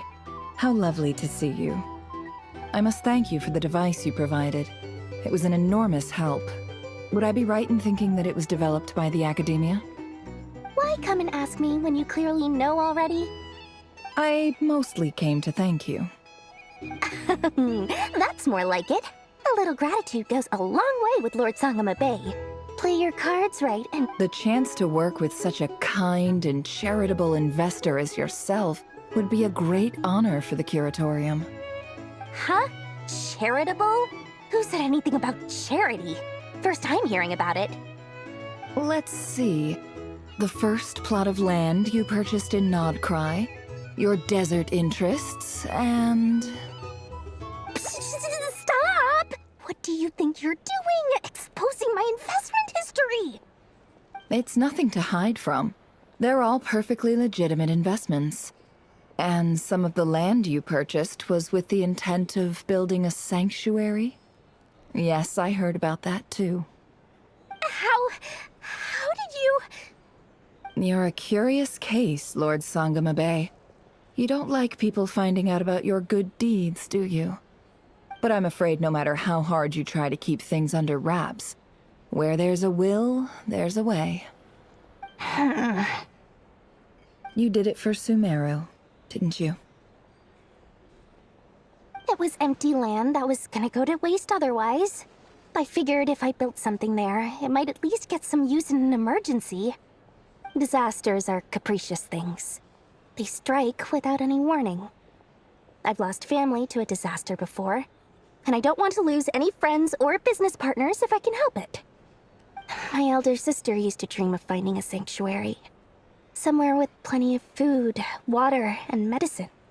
Where everyone could live happy lives. It was something I looked into, but after discussing things with the Dendro Archon, I decided on a more effective strategy. The tech people handled the tech, and Moneybags provided the Mora. It just made the most sense. It's a pity that so few people know the truth about you. Everyone says that you view everything in terms of Mora, and all you care about is growing your own wealth. So, what's the problem with that? Everyone wants to be rich. It's human nature. So yes, I love Mora, and it's nothing to be ashamed of. But surely you have dreams of your own beyond just making Mora. You don't get it, do you? My dream is to invest in other people's dreams. And, you know, make a nice little slice for myself along the way. Just thinking about it makes me happy. That sweet, sweet sound of Mora. Thank you. For the device? And the pendant. Oh, that. I was just returning a favor. Don't worry about it. Seems like we've both been away from home for a very long time. Yeah. So long that I barely remember what my family even looked like. That would be your mother, father, and sister? Yeah, though it's been years since my sister passed away. It's not like I want to forget them, obviously, but memory can be even more ruthless than the most calculating business person. Beyond a certain point, if something isn't helping you, it just gets rid of it. My sister can't help me now. Slowly but surely, her face is fading from my mind's eye. It's become a vague impression. Not everything will fade. When loved ones pass away, the beautiful memories are the ones that last the longest. Yeah, that's true. If you ask me, that's the one silver lining in all of it. Well, that, plus, I'm sure that life is much better now than it was back then. Oh, absolutely. I have tons of Mora, a big beautiful house, business is booming, and I'm as happy as can be.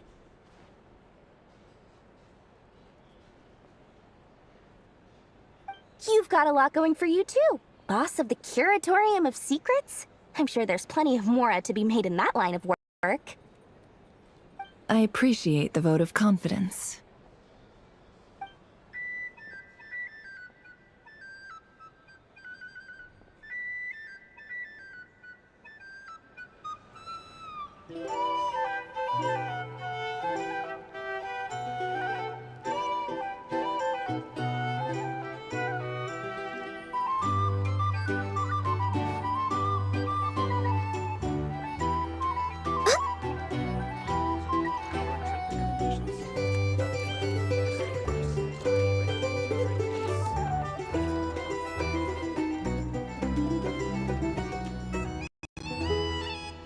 How have you been holding up?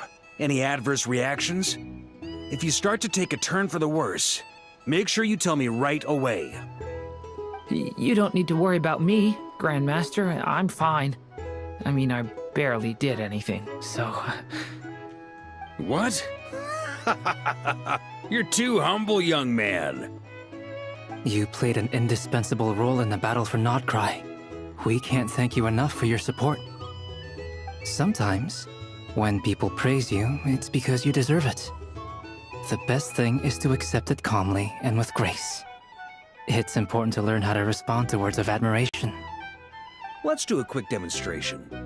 Albedo, that was an incredible feat of alchemy. The pressure was on, but you worked flawlessly at lightning speed to get the job done. Thank you. I can't take all the credit, though. Durin played a big part in forming the alchemical array. See? Did you catch that? A masterclass in how to take a compliment. Okay, yeah. I did work pretty hard to help prepare for the battle. No point denying that. Hey, you guys!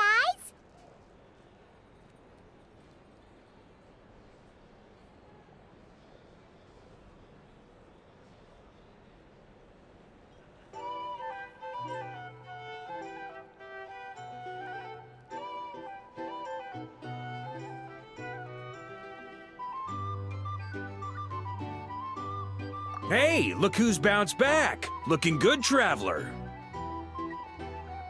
Seems like you've recovered. You won't need to take any more medication. Can I get you a drink? Huh? You know how to order at a bar now? You've sure learned a lot recently. Handling a drinks order is ridiculously simple compared to alchemy. Don't worry, I'll blend into society yet. Paimon believes it. You're clearly a fast learner, just like your brother. To be totally honest, though, Paimon didn't quite follow all the details when you first explained the plan to us. Don't worry, that's completely understandable. Unless you're a student of alchemy, it's hard to grasp the principle and how the process works. To put it in the simplest terms, we saw how our enemy stole the power of Kuvaki. And that gave us the idea of stealing his power to turn it against him. When facing an enemy you have no hope of defeating, it's best not to engage them in battle. So, instead of looking for a way to overpower him, we decided to help Columbina get strong enough to at least stand up to him in a fight. For this to work, we had to analyze his modes of attack, confirm who his main target was, and make sure that he wouldn't go beyond the range of the alchemical array. For added security, we prepared a total of 4 arrays. But to mitigate the impact of the battle, we identified one location in particular as the ideal spot, which is where the confrontation took place. The alchemical array absorbed his abyssal power. Then Durin processed it to render it usable by Columbina. That power enabled her to do what would otherwise have been nigh on impossible. What surprised me was that Dainsleif actually agreed to join us. Given his history with Rerir, he had every right to sit this one out. But we're extremely grateful for the decision he made. It must have been a painful choice to make. But I'm sure that making a decision was far better for him than staying in limbo. Absolutely. He was torn between 2 paths, but in the end, he made his choice and stuck to it resolutely. He doesn't strike me as the sort of person who'd stay trapped in limbo for long. Anyway, however you cut it, everyone gave a stellar performance. And now, it's time to kick back and celebrate.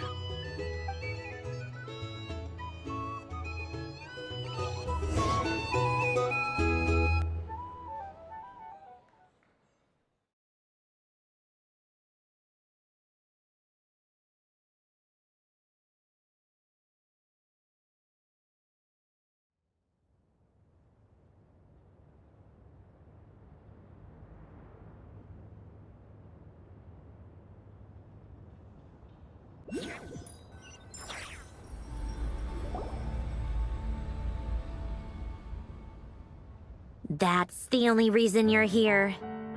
Yes. I've thought a lot about it. And I've realized that you, me, and Arlecchino should be friends.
I think this is very important, so I felt I had to come and tell you.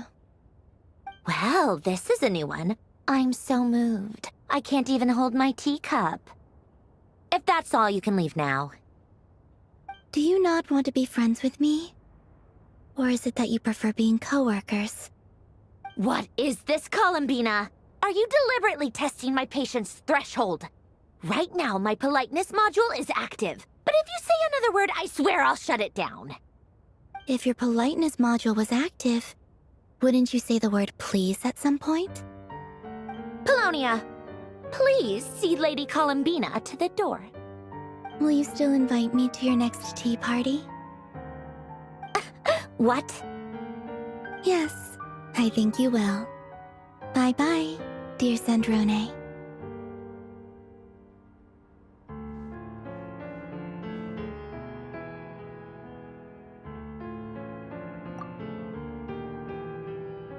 Last time, the Wild Hunt escorted you out. Would you rather I handled it myself this time? We just wanted to, see how you were doing now that it's all over. Why? Out of concern for my safety? I hope you didn't seriously think that the Rahir of Solnari would be able to lay so much as a finger upon me, given how prepared I was. Mostly because you kind of helped us out, so we just wanted to check you were okay. Looks like all your robots are fixed, huh?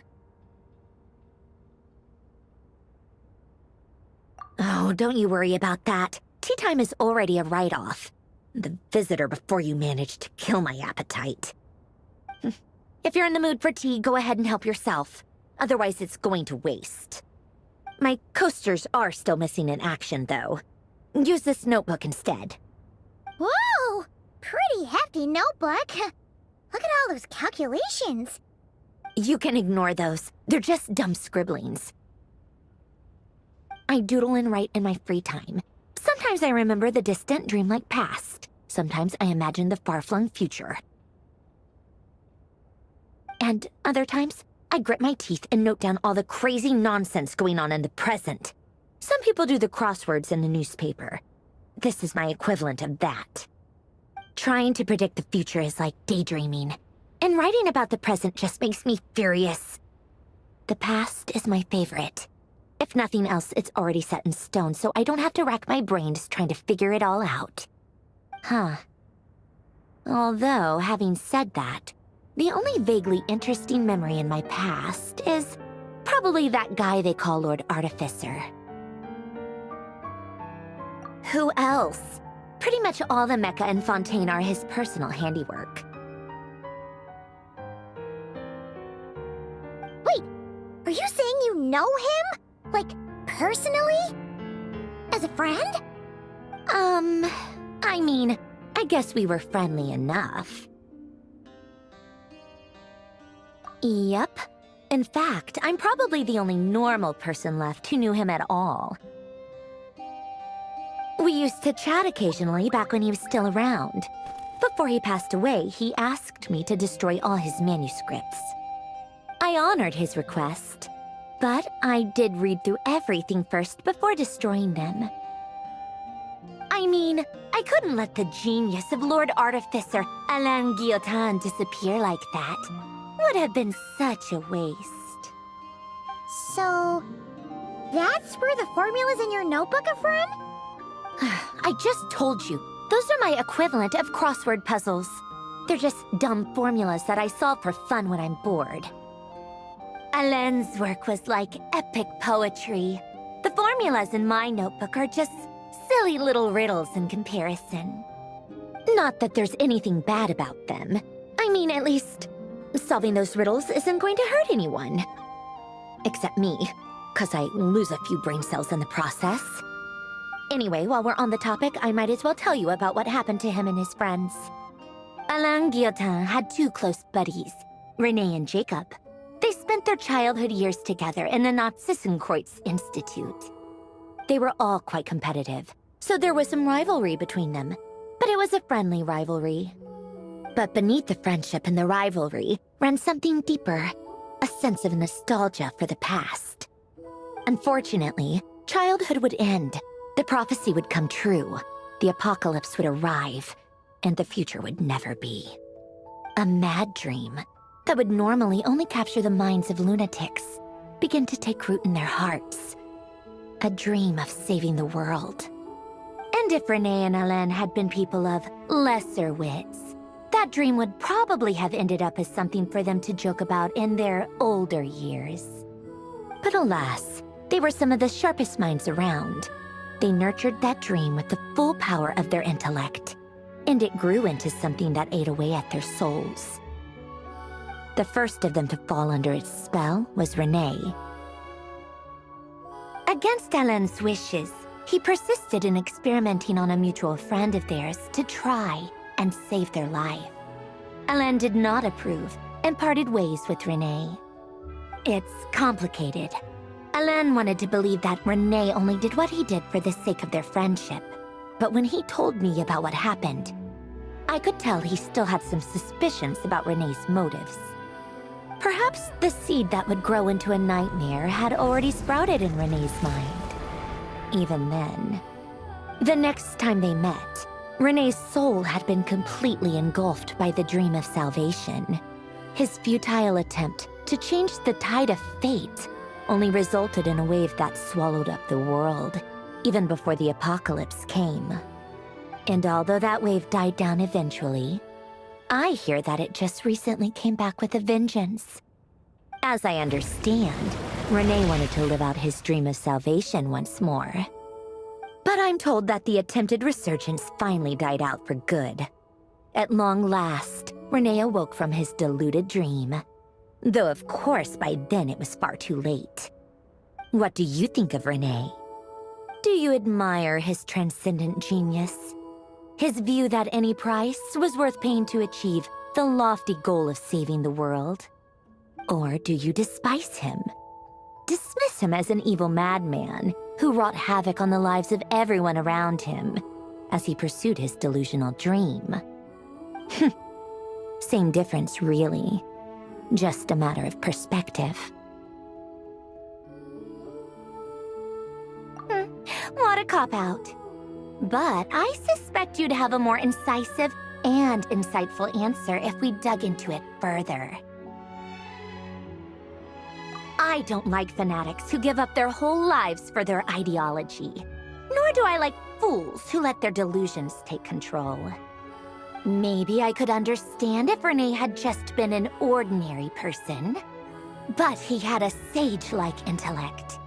And still managed to get himself lost in the labyrinth of his own desires. Anyway, that's enough about Renee.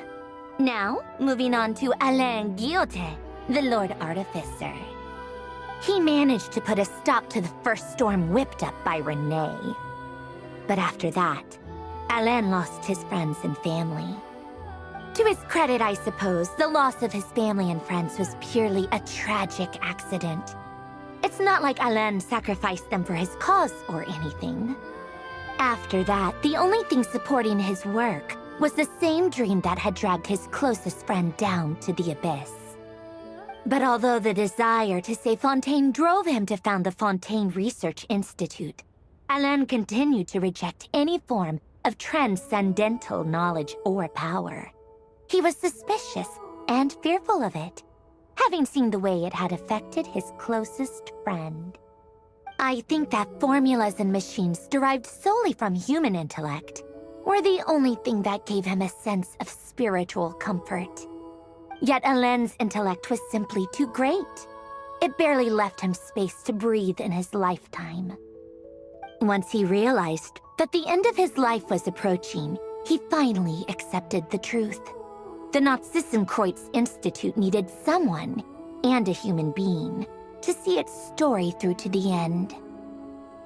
He quit working on his formulas, trading them in for the fairy tales that had played such a formative role in his childhood, but which he barely touched in his adult life. He told me that the director of the Nazissenkreuz Institute used to read those fairy tales to the children as bedtime stories. Apparently, they worked wonders at sending kids off to sleep. I think that all he wanted at that time in his life was to be able to sleep deeply without being plagued by depression. By that point, nothing else really mattered. At the very end, he laid down to rest in the ruins of the former Nazissenkreuz Institute orphanage, while the Fontaine Research Institute he had founded continued tirelessly with its work. Many years after that, tensions over competing dreams would once again cause a rift, this time between members of the Fontaine Research Institute. But the actions of those fools had nothing at all to do with Alain. And that is the story of two people from the Nazissenkreuz Institute who both wanted to save the world. One went all in on his fantasy of salvation without ever looking back, and ended up calmly sinking to the bottom of the deepest sea. The other sought desperately to burn bright in his life, even though he wasn't sure where he was going. I do sometimes wonder, why is it that people like them have such grand hopes of saving the world? Even the grandest tree starts as a tiny seed. So perhaps, for each of them, their mission to save the world began with a very simple desire: to save themselves. They were young children with friends and family who mattered to them, desires to explore the meaning of life, ambitions to have a successful career. They didn't want to see all of that taken away in one fell swoop. Or maybe they just wanted to find something to anchor themselves within the chaos, to stop them getting quietly swept away by the storms of life. But instead, the search for their own salvation took them down the rocky road laid out by fate. Do you think the desire to save oneself is enough of a justification to try and save the world?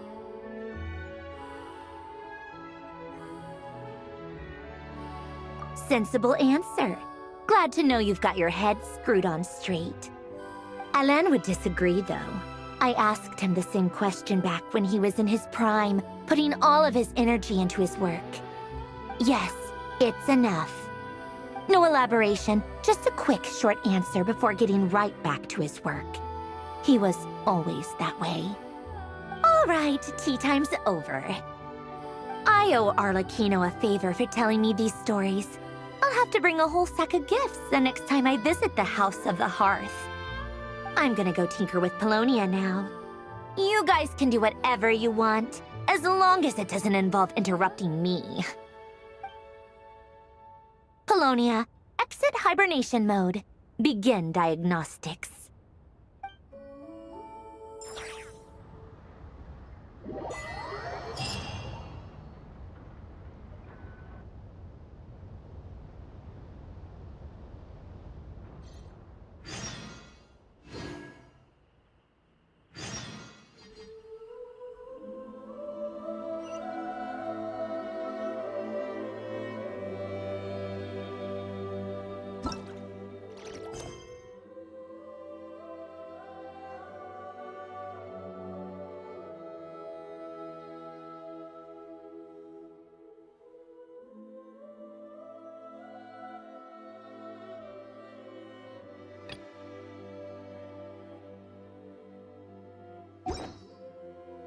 Should we really be off work this early?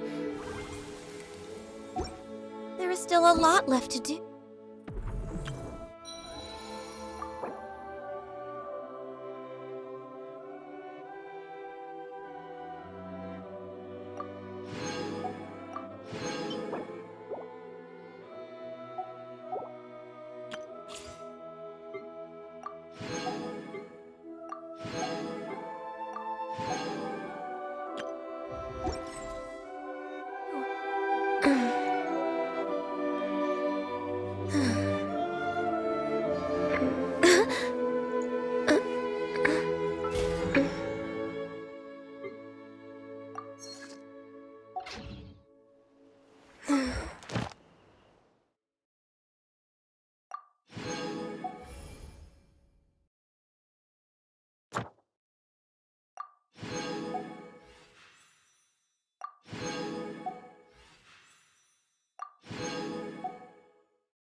It's so nice